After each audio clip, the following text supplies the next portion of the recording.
ಯಾವುದೇ ಮುಚ್ಚುಮರೆ ಇಲ್ಲ. ಯಾರನ್ನೂ ಮೆಚ್ಚಿಸುವ ಪ್ರಶ್ನೆ ಇಲ್ಲವೇ ಇಲ್ಲ. ನೇರ ಪ್ರಶ್ನೆ, ನೇರ ಉತ್ತರ. ಇದು ಜನಮನ. ನಾನು ಚಿದಾನಂದ್ ಪಟೇಲ್.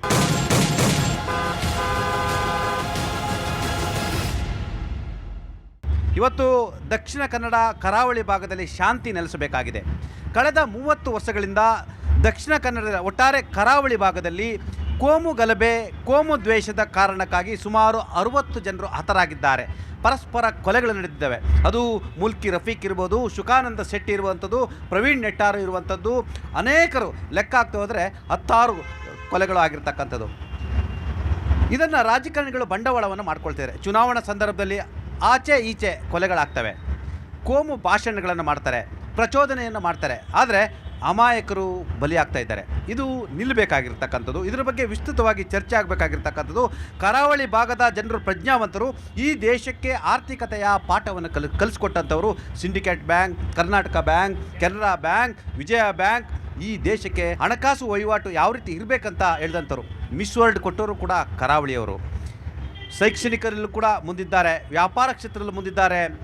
ನೀವು ಪ್ರತಿ ಬಾರಿ ಕೂಡ PUC SSLC ರಿಸಲ್ಟ್ ಬಂದಾಗ ಕರಾವಳಿ ಭಾಗದರೆ ನಂಬರ್ ಇರ್ತಾರೆ. ಇಂಥ ಪ್ರಜ್ಞಾವಂತರ ನಾಡಿನಲ್ಲಿ ಈ ರೀತಿ ಕೊಲೆಗಳಾಗ್ತಿರ್ತಕ್ಕಂಥದ್ದು, ಕೋಮು ದ್ವೇಷ, ಕೋಮು ಗಲಭೆಗಳಾಗ್ತಿರ್ತಕ್ಕಂಥದ್ದು ಬಹುಶಃ ಇದು ಒಳ್ಳೆಯ ಬೆಳವಣಿಗೆ ಅಲ್ಲ. ಇದು ನಿಲ್ಲಬೇಕಾಗಿರುವಂಥದ್ದು. ಈ ಬಗ್ಗೆ ಅನೇಕರಿದ್ದಾರೆ. ಕೆಲವರು ಪಾರ್ಟಿಯರಿದ್ದಾರೆ, ಇಂಡಿಪೆಂಡೆಂಟ್ ಇದ್ದಾರೆ. ಅವ್ರ ಜೊತೆ ಚರ್ಚೆ ಮಾಡೋಣ.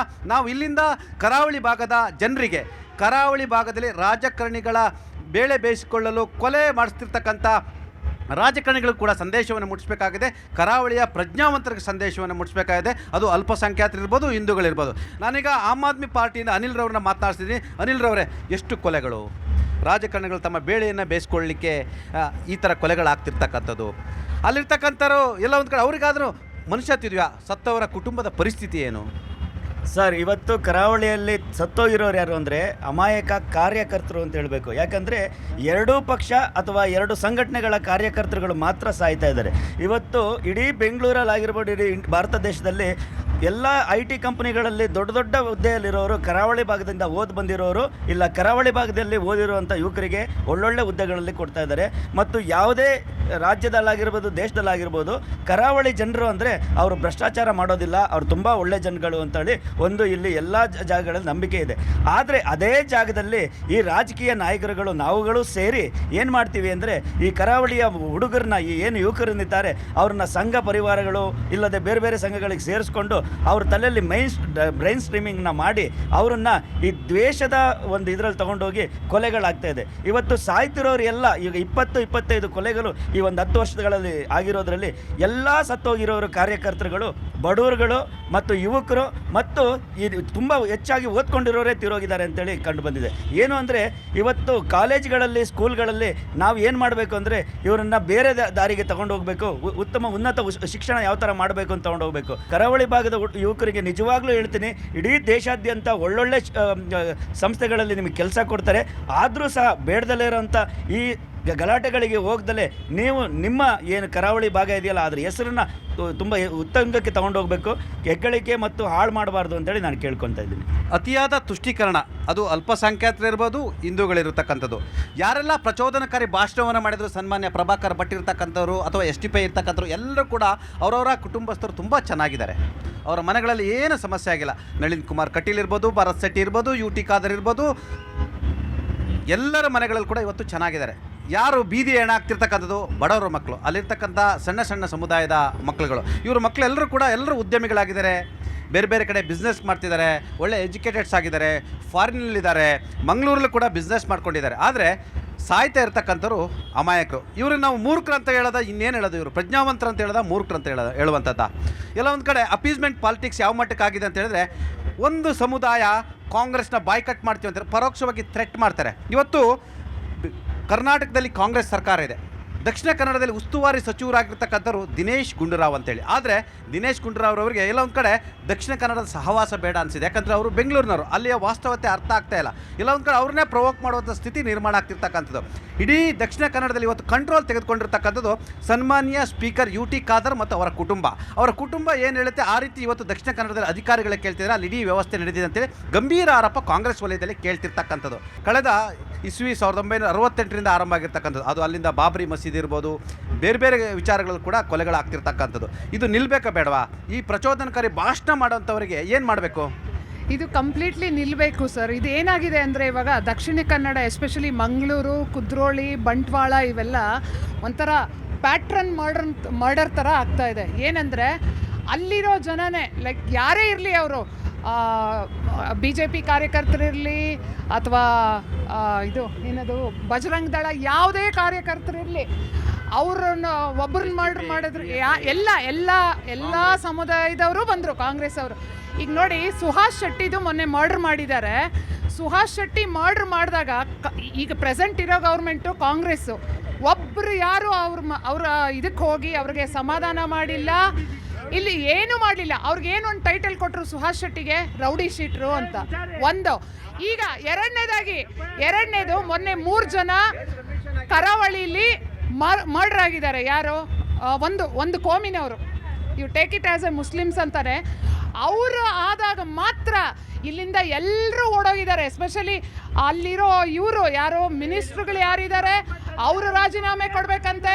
ಅಬ್ದುಲ್ ರಜಾಕ್ ಅವ್ರು ಹೇಳ್ತಾ ಇದ್ದಾರೆ, ಅವರು ಇನ್ಸ್ಪೆಕ್ಟ್ರು, ACP, DCP ಅವ್ರನ್ನೆಲ್ಲ ವರ್ಗಾವಣೆ ಮಾಡಿ ಈ ಥರ. ಇದು ಯಾವುದು ಚಿದಾನಂದ್ ಅವರೇ, ನಿಮಗೆ ನ್ಯಾಯ ಅನಿಸ್ತಾ ಇದೆಯಾ? ಎಲ್ಲಿ ಹೋಗ್ತಾ ಇದೆ ಗೌರ್ಮೆಂಟ್? ಎಲ್ಲಿ ಹೋಗ್ತಾ ಇದೆ? ನ್ಯಾಯ ಯಾರೇ ಇರಲಿ ರೀ, ಕಾಮನ್ ಮ್ಯಾನ್ ಯಾರೇ ಇರಲಿ, ಅವರು ಮರ್ಡರ್ ಆದರೂ ನ್ಯಾಯ ಕೊಡಿ. ಎಲ್ರಿಗೂ ಒಂದೇ ಥರನೇ ಟ್ರೀಟ್ ಮಾಡಿ. ಯಾಕೆ ಅವರು BJP ಅವರು, ಇವ್ರು ಕಾಂಗ್ರೆಸ್ ಅವರು ಅಂತ ಯಾಕೆ ಟ್ರೀಟ್ ಮಾಡ್ತೀರಾ? ಇದು ಎಷ್ಟು ವರ್ಷದಿಂದ ನಡೀತಾ ಇದೇ ಬರ್ತಾ ಇದೆ. ಮಂಗಳೂರು ದಕ್ಷಿಣ ಕನ್ನಡ ಅಂದರೆ ಒಂಥರ ಮರ್ಡರ್ ಇದಕ್ಕೆ ಫೇಮಸ್ ಆಗೋಗಿದೆ. ಇದಕ್ಕೊಂದು ತೀಲಾಂಜಲಿ ಹಾಡಿ ಒಂದು ಫುಲ್ ಸ್ಟಾಪ್ ಇಡಿ. ಯಾರೇ ಬರಲಿ, ಯಾವ ಗೌರ್ಮೆಂಟೇ ಬರಲಿ, ಫುಲ್ ಸ್ಟಾಪ್ ಇಡಿ. ಕಾಂಗ್ರೆಸ್ನ ಅತಿಯಾದ ತುಷ್ಟೀಕರಣ ಎಲ್ಲೊಂದು ಕಡೆ ಕಾಂಗ್ರೆಸ್ ಬುಡಕ್ಕೆ ಈಗ ಬೆಂಕಿ ಬಿದ್ದಿರುವಂಥ ಸ್ಥಿತಿ ನಿರ್ಮಾಣ ಆಗಿರ್ತಕ್ಕಂಥದ್ದು. ಅಲ್ಲಿರ್ತಕ್ಕಂಥ ಅಲ್ಪಸಂಖ್ಯಾತರು ಕಾಂಗ್ರೆಸ್ನ ಥ್ರೆಟ್ ಮಾಡ್ತಿದ್ದಾರೆ, ರಿಸೈನ್ ಮಾಡ್ತೀವಿ ಅಂತ ಹೇಳ್ತಿದ್ದಾರೆ. ಎಲ್ಲೊಂದು ಕಡೆ ನಮ್ಮ ಸರ್ಕಾರ ಇದ್ರೂ ನಮಗೆ ರಕ್ಷಣೆ ಇಲ್ಲ ಅಂತ ಹೇಳ್ತಾರೆ. ಅಮಾಯಕರಿಗೊಂದು ಕೊಲೆ ಆಗ್ತಿದ್ದಾರೆ. ಅಬ್ದುಲ್ ರೆಹಮಾನ್ ಕೂಡ ಒಬ್ಬ ಅಮಾಯಕ ಇರ್ತಕ್ಕಂಥ. ಅಂದರೆ ಎಲ್ಲೊಂದು ಕಡೆಯಲ್ಲಿ ಪೊಲೀಸ್ ಭಯ ಇಲ್ವಾ, ಸರ್ಕಾರದ ಭಯ ಇಲ್ವಾ, ಕಾನೂನು ಭಯ ಇಲ್ವಾ? ಈ ಥರ ಕೊಲೆಗಳಾಗ್ತಿದ್ರೆ ಯಾರು ಸರ್ಕಾರವನ್ನು ನಂಬ್ತಾರೆ? ಪೊಲೀಸ್ ವ್ಯವಸ್ಥೆಯನ್ನು ಯಾರು ನಂಬ್ತಾರೆ? ಕಾನೂನು ವ್ಯವಸ್ಥೆಯನ್ನು ಯಾರು ನಂಬ್ತಾರೆ? ನಿಮಗೆ ಗೊತ್ತಿರಲಿ, 100 ಜನ ಅಲ್ಪಸಂಖ್ಯಾತರು ರಾಜೀನಾಮೆ ಕೂಡ ಕೊಡ್ತಾರೆ. ಅಲ್ಲಿರ್ತಕ್ಕಂಥ ಉಸ್ತುವಾರಿ ಸಚಿವರಾಗಿರ್ತಕ್ಕಂಥ ದಿನೇಶ್ ಗುಂಡೂರಾವ್ ಅವ್ರ ಜೊತೆ ಮಾತುಕತೆಗೆ ತಯಾರಿಲ್ಲ. ಇನ್ನೊಬ್ಬರು ಉಪಮುಖ್ಯಮಂತ್ರಿ ಆಗಿರ್ತಕ್ಕಂಥ DK ಶಿವಕುಮಾರ್ ಹೇಳ್ತಾರೆ, ಕರಾವಳಿ ಜನರಿಗೆ ನಾವು ಬಟ್ಟೆಗೆ ಕೊಟ್ಟಿದ್ವಿ, ನಮಗೆ ಓಟ್ ಹಾಕಲ್ಲ ಅಂತ ಹೇಳ್ತಿದ್ದಾರೆ. ಎಲ್ಲದರ ನಡುವೆ ಮುಖ್ಯಮಂತ್ರಿಗಳು ಮುಗುಮಾಗಿದ್ದಾರೆ. ಅನಿವಾರ್ಯವಾಗಿ ಹರಿಪ್ರಸಾದ್ ಅವರ ಕೈಕಾಲು ಹಿಡಿಯುವಂಥ ಪರಿಸ್ಥಿತಿ ನಿರ್ಮಾಣ ಆಗಿರ್ತಕ್ಕಂಥದ್ದು. ಕರಾವಳಿಯ ಈ ಅಪೀಸ್ಮೆಂಟ್ ಪಾಲಿಟಿಕ್ಸ್ ಕಾರಣಕ್ಕಾಗಿ ಈ ಕೊಲೆಗಳಿಗೆ ಕೂಡ ತಾವು ಕೂಡ ನಾನು ಹೇಳ್ತಾ ಇದ್ದೀನಲ್ಲ, ನಾಟ್ ಓನ್ಲಿ ಹಿಂದೂ ಸಂಘಟನೆಗಳು ಮತ್ತು ಮುಸ್ಲಿಂ ಸಂಘಟನೆಗಳು ಇದಕ್ಕೆ ನೀರೆರೆದು ಪೋಷಣೆ ಮಾಡ್ತಕ್ಕಂಥ ಕಾಂಗ್ರೆಸ್ ಇರ್ಬೋದು, BJP ಇರ್ಬೋದು, STP ಇರ್ಬೋದು, ಅಥವಾ ಇನ್ನೊಂದು ಪಾರ್ಟಿ ಇರುವಂಥದ್ದು, ನೀವೆಲ್ಲರೂ ಕೂಡ ಇದಕ್ಕೆ ಹೊಣೆಗಾರರಲ್ವಾ? ಸರ್, ಮೊದಲಿಗೆ ನಾವು ಕಾಂಗ್ರೆಸ್ ಅವರು ಯಾವುದನ್ನು ಪೋಷಣೆ ಮಾಡಲ್ಲ ಸರ್. ಒಂದು BJP ಅವರು ಇದನ್ನು ಮಾಡ್ತಿದ್ದಾರೆ, ಅವ್ರಿಗೆ ಅರ್ಥ ಆಗಿಲ್ಲ. ಕರಾವಳಿ ಭಾಗದಲ್ಲಿ ಯಾವತ್ತು BJP ನಿರ್ಮೂಲನೆ ಆಗುತ್ತೆ, ಯಾವತ್ತು BJP ಅಲ್ಲಿಂದ ಅಳಿಸಿ ಹೋಗುತ್ತೆ, ಆವಾಗ ಇದಕ್ಕೆಲ್ಲ ಮುಕ್ತಿ ಸಿಗೋವಂಥ ಕೆಲಸ ಆಗುತ್ತೆ. ಯಾಕೆಂದರೆ ಹೇಳ್ತೀನಿ, ನಮ್ಮ ಕುವೆಂಪು ಅವರು ಹೇಳಿದ್ದಾರೆ ನಾಡಗೀತೆಯಲ್ಲಿ, ಸರ್ವ ಜನಾಂಗದ ಶಾಂತಿಯ ತೋಟ, ರಸಿರ ಕಣ್ಗಳ ಸೆಳೆಯುವ ನೋಟ, ಹಿಂದೂ ಕ್ರೈಸ್ತ ಮುಸಲ್ಮಾನ ಪಾರಸಿಕರ ಜೈನರ ಉದ್ಯಾನ. ಈ ಮೂಲ ನಾಡಗೀತೆನ ಅವರು ಅಪಮಾನ ಮಾಡ್ತಿದ್ದಾರೆ BJP ಅವರು. ಒಂದು ಹೇಳಕ್ಕೆ ಇಷ್ಟಪಡ್ತೀನಿ. ಹಿಂದೂ ಕ್ರೈಸ್ತ ಮುಸಲ್ಮಾನರಿರುವಂಥ ಭಾರತದಲ್ಲಿ ಹಿಂದೂ ಮುಸಲ್ಮಾನ್ ಜಾತಿ ಧರ್ಮ ಈ ಥರ ಕೋಮುಗಲಭೆಯನ್ನು ಸೃಷ್ಟಿಸ್ತಾ ಇರೋದು ಅವರೇ. ಈಗ ನಾನು ಕರಾವಳಿ ಭಾಗದಲ್ಲಿ ಜನಕ್ಕೆ ಒಂದು ಮಾತು ಹೇಳಕ್ಕೆ ಇಷ್ಟಪಡ್ತೀನಿ. ಅಲ್ಲಿ ಅವ್ರಿಗೆ ಗೊತ್ತಾಗ್ತಿಲ್ಲ, ಕೊಲ್ಲುವವನು ಏನಕ್ಕೆ ಕೊಲ್ತಾ ಇದ್ದಾನೆ ಅಂತ ಗೊತ್ತಿಲ್ಲ, ಸಾಯೋನು ಏನಕ್ಕೆ ಕಾಯ್ತಾ ಇದ್ದಾನೆ ಅಂತ ಗೊತ್ತಾಗ್ತಾಯಿಲ್ಲ. ಈ ಥರ ಪರಿಸ್ಥಿತಿಯನ್ನು ನಿರ್ಮಾಣ ಮಾಡಿರೋಂಥವ್ರು BJP ಅವರು, RSS ಅವರು, ಬಜರಂಗ್ ದಳದವರು. ಅದರಲ್ಲೂ ಹೆಚ್ಚಿಗೆ ಹೇಳ್ತೀನಿ, ಅದರಲ್ಲಿ ಕೆಲವು ನಾಯಕರುಗಳನ್ನ ಇವರು ಪೋಷಣೆ ಮಾಡ್ತಿದ್ದಾರೆ. ಯಾರು? ಶ್ರೀಕಾಂತ್ ಶೆಟ್ಟರಾಗಲಿ, ಭರತ್ ಕುಂಬ್ಡೇಲಾಗಲಿ, ಆಮೇಲೆ ಸಂದೀಪ್ ಪಮ್ಡೇಲಾಗಲಿ, ಆಮೇಲೆ ಭರತ್ ಶೆಟ್ಟಿ, ಆಮೇಲೆ ಹರೀಶ್ ಪೂಂಜಾ, ಈ ಥರ ಜನಪ್ರತಿಗಳಿದ್ದಾಗ ಜನರು ಒಂದು ಅರ್ಥ ಮಾಡ್ಕೋಬೇಕು. ಜನಪ್ರತಿಗಳು ಜನರನ್ನು ಉದ್ಧಾರ ಮಾಡೋಕ್ಕೋಸ್ಕರ ಬದುಕಬೇಕೇ ಹೊರತು ಜನರಲ್ಲಿ ಕೋಮು ದ್ವೇಷವನ್ನು ಹರಡಿಸಿ ಅವರಲ್ಲಿ ವೈರತ್ವವನ್ನು ಮೂಡಿಸಿ ಜನರನ್ನು ಸಾಯಿಸುವಂಥ ಮಟ್ಟಿಗೆ ಹೋಗಬಾರ್ದು. ನೀವು ಹೇಳಿದ್ರಿ ಇಷ್ಟೊತ್ತರೆಗೂ ಹಲವಾರು ಕೊಲೆಗಳು ನಡೆದಿದೆ ಅಂತ. 17ರಿಂದ ಮುಂದಕ್ಕೆ ಎಷ್ಟು ಕೊಲೆಗಳಾಯಿತು ಅಂತ ನಿಮಗೆ ಗೊತ್ತು. ಅಶ್ರಫ್ ಕಲಾಯಿಂದ ಹಿಡ್ದು ಸುಹಾಸ್ ಶೆಟ್ಟಿವರೆಗೂ ಆಯಿತು. ಫಾಜಿಲ್ ಹತ್ಯೆನ್ ಅಂತ ಸುಹಾಸ್ ಶೆಟ್ಟಿ ಮರ್ಡರ್ ಆಯಿತು. ಸುಹಾಸ್ ಶೆಟ್ಟಿ ಮರ್ಡರ್ ಆದಮೇಲೆ ಅದಕ್ಕೆ ಸಫಲ್ ಗ್ಯಾಂಗ್ ಅಂತ ಒಂದು ಅರೆಸ್ಟ್ ಆಗಿದ್ದಾರೆ. ಅವ್ರು ಅರೆಸ್ಟ್ ಆದಮೇಲೆ ಅದಾಗಿದ ತಕ್ಷಣ ಇವಾಗ ಏನಾಗ್ತಿದೆ, ಈ ಸುಹಾಸ್ ಶೆಟ್ಟಿನ ಕೊಂದವ್ರು ಯಾರು ಅಂತ ಅವರು ಅರೆಸ್ಟ್ ಆದಮೇಲೆ ಒಬ್ಬ ಅಮಾಯಕ ಹುಡುಗ ಅವರು ಏನಂತಾರೆ ರೆಹಮಾನ್, ಆ ಹುಡುಗನ್ನ ಒಬ್ಬ ಪಿಕಪ್ ಡ್ರೈವರು ಮರಳನ್ನು ಹೊಡೆಯುವಂಥ ಒಬ್ಬ ಪಿಕಪ್ ಡ್ರೈವರ್ನ ಸಾಯಿಸುವಂಥ ಕೆಲಸ ಇವ್ರಿಗೇನಿತ್ತು. ಈಗ ಇವ್ರು ಹೇಳ್ತಾರೆ ನಾವು ಸಾಯಿಸಿಲ್ಲ, BJP ಸಾಯಿಸಿಲ್ಲ ಅಂತ ಹೇಳ್ಬೋದು. ಒಂದು ಪ್ರಾಂತ್ಯದಲ್ಲಿ ಕೋಮು ದ್ವೇಷವನ್ನು ಹರಡುವಂಥ ಭಾಷಣಗಳನ್ನ ಮಾಡೋಕ್ಕೆ ಇವರಿಗೆ ಏನು ಅಧಿಕಾರ ಇದೆ? ಅದಕ್ಕೆ ಅಧಿಕಾರ ಕೊಟ್ಟೋವಂಥವ್ರು ಯಾರು? ಇವರು BJP ನಾಯಕರು ಅರ್ಥ ಮಾಡ್ಕೋಬೇಕು. ದೇಶದಲ್ಲಿ ಎಲ್ಲರೂ ಇರ್ತಾರೆ, ಎಲ್ಲ ಸರ್ವ ಜನಾಂಗದವರು ಇರ್ತಾರೆ. ಅವ್ರಿಗೊಂದು ಶಾಂತಿಯ ಮಂತ್ರವನ್ನು ಪಠಿಸಬೇಕೇ ಹೊರತು ಜನಾಂಗದಲ್ಲಿ ಒಂದು ಕೋಮು ದ್ವೇಷಗಳನ್ನು ಹರಡಿ ಆ ಪ್ರಾಂತ್ಯವನ್ನು ವಶಪಡಿಸ್ಕೊಳ್ಳೋಕ್ಕೋಸ್ಕರ ರಾಜಕೀಯ ಉದ್ದೇಶಗಳಿಗೋಸ್ಕರ ಈ ಥರ ಕೀಳು ಮಟ್ಟದ ರಾಜಕೀಯನ ಯಾವತ್ತೂ ಮಾಡಬಾರ್ದು. ನಮ್ಮ ಸರ್ಕಾರ ಸದೃಢವಾಗಿದೆ, ಆಮೇಲೆ ಸುಭದ್ರವಾಗಿದೆ. ಇಂಥವರನ್ನು ಮಟ್ಟ ಹಾಕೋಕ್ಕೆ ನಮ್ಮ ಗೃಹಮಂತ್ರಿಗಳು, ನಮ್ಮ CM ಅವರು, DCM ಅವರು ಇದ್ದಾರೆ. ಕರಾವಳಿ ಭಾಗದಲ್ಲಿ ನೈತಿಕ ಪೊಲೀಸ್ ಗಿರಿಯಿಂದಲೇ ಒಂದಷ್ಟು ಕೋಮು ಗಲಭೆಗಳು, ಕೋಮು ದ್ವೇಷಗಳು ಆಗ್ತಿರ್ತಕ್ಕಂಥದ್ದು. ಅಲ್ಲಿ ಮಾರಲ್ ಪೊಲೀಸಿಂಗ್ ಆಗ್ತಿದೆ ಅಂತ ಹೇಳಿದ್ರೆ ಪೊಲೀಸ್ ವ್ಯವಸ್ಥೆ ಇದೆಯಾ ಅಂತೇಳಿ ಅನುಮಾನ ಕೂಡ ವ್ಯಕ್ತವಾಗ್ತಕ್ಕಂಥದ್ದು. ಅದಿರ್ಬೋದು. ಈಗ ಕಾಂಗ್ರೆಸ್ನ ಗೆಳೆಯರು ಹೇಳಿದರು ನಾವು ಸುಭದ್ರ ಸರ್ಕಾರ ಅಂತ ಹೇಳಿದರು. ಅದು ಕಾಂಗ್ರೆಸ್ ಇರಲಿ, BJP ಇರಲಿ, ಅಲ್ಲಿ ಕೋಮು ಗಲಭೆಗಳಾಗ್ತವೆ, ಕೋಮು ದ್ವೇಷದ ಕೊಲೆಗಳಾಗ್ತವೆ, ಪರಸ್ಪರ ದ್ವೇಷದ ಕೊಲೆಗಳಾಗ್ತವೆ, ಇವನು ಮಾಡಿದ್ರೆ ಅದಕ್ಕೆ ಪ್ರತಿಕಾರದ ಕೊಲೆಗಳಾಗ್ತವೆ. ಎಲ್ಲದಕ್ಕೂ ಕೂಡ ಅಲ್ಲಿರ್ತಕ್ಕಂಥ ರಾಜಕೀಯ ಪಕ್ಷಗಳು ಕೂಡ ಹೊಣೆಗಾರಾಗಿರ್ತಕ್ಕಂಥದ್ದು. ಕರಾವಳಿ ಭಾಗದ ನೈತಿಕ ಪೊಲೀಸ್ ಗಿರಿ ಇಲ್ಲ ಒಂದು ಕಡೆ ನಿಂತರೆ ಒಂದಷ್ಟು ಅಲ್ಲಿ ಒಂದು ಹಿಂದೂ ಹುಡುಗ ಮುಸ್ಲಿಂ ಹುಡುಗಿ ಜೊತೆ ಮಾತನಾಡೋಂಗಿಲ್ಲ, ಮುಸ್ಲಿಂ ಹುಡುಗಿ ಹಿಂದೂ ಹುಡುಗ ಜೊತೆ ಮಾತಾಡೋಂಗಿಲ್ಲ. ಅದಕ್ಕಾಗಿ ಟೀಮು ಇವರೆಲ್ಲರೂ, ಅದು ಕಾಂಗ್ರೆಸ್ ಇರ್ಬೋದು, BJP ಇರ್ಬೋದು, STP ಇರ್ಬೋದು, ಈ ಎಲ್ಲೊಂದು ಕಡೆ ಕೋಮು ದ್ವೇಷ, ಹಿಂದೂ ಮುಸ್ಲಿಂ ನೋಡಿ ಜಗಳ ಆಗ್ತಾರಲ್ಲ, ಅವ್ರು ಯಾರ್ಯಾರು ಅವ್ರನ್ನ ಪುಂಡ್ರು ಅಂತ ಕರಿಬೋದು, ಅವ್ರನ್ನ ಮಾಫಿಯಾ ಅಂತ ಕರಿಬೋದು. ಅವರೇ ಈ ದ್ವೇಷವನ್ನು ಹಚ್ಚುವ ಮುಖಾಂತರ ಸಮಾಜದ ಶಾಂತಿಯನ್ನು ಕದರ್ತಿದ್ದಾರೆ.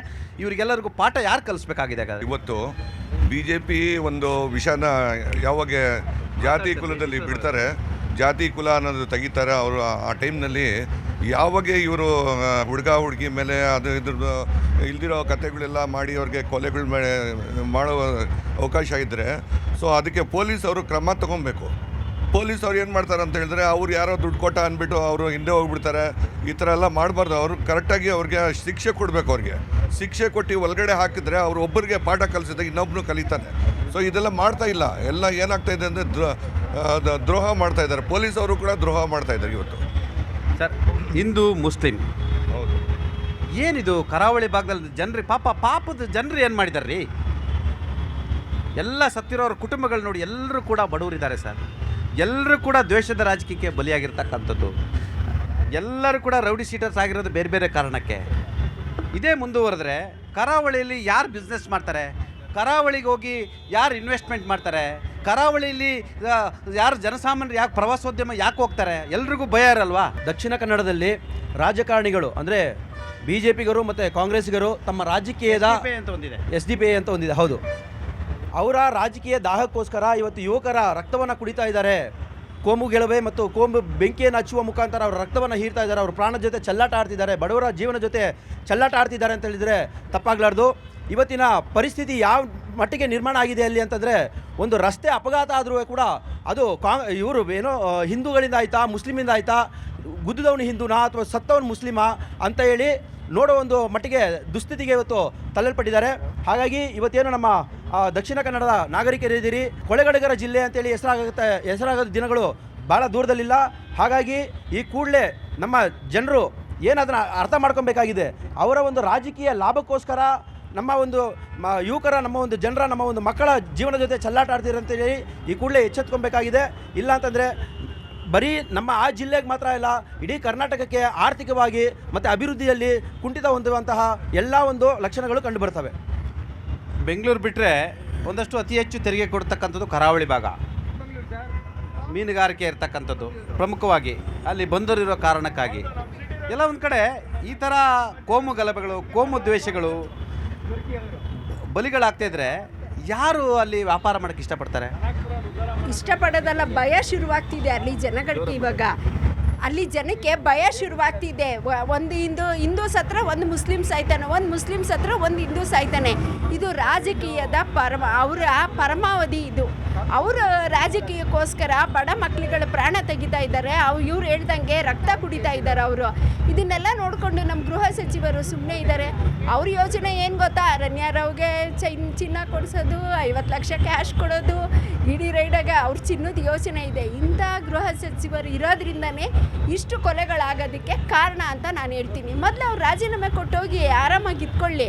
ಬೇರೆ ಯಾರಾದರೂ ಮಾಡೋರು ಅನುಕೂಲ ಮಾಡಿ ನಮ್ಮ ಅನುಕೂಲ ಮಾಡಿಕೊಡೋ ಅಂಥ ಗೃಹ ಸಚಿವರು ನಮಗೆ ಬರಲಿ.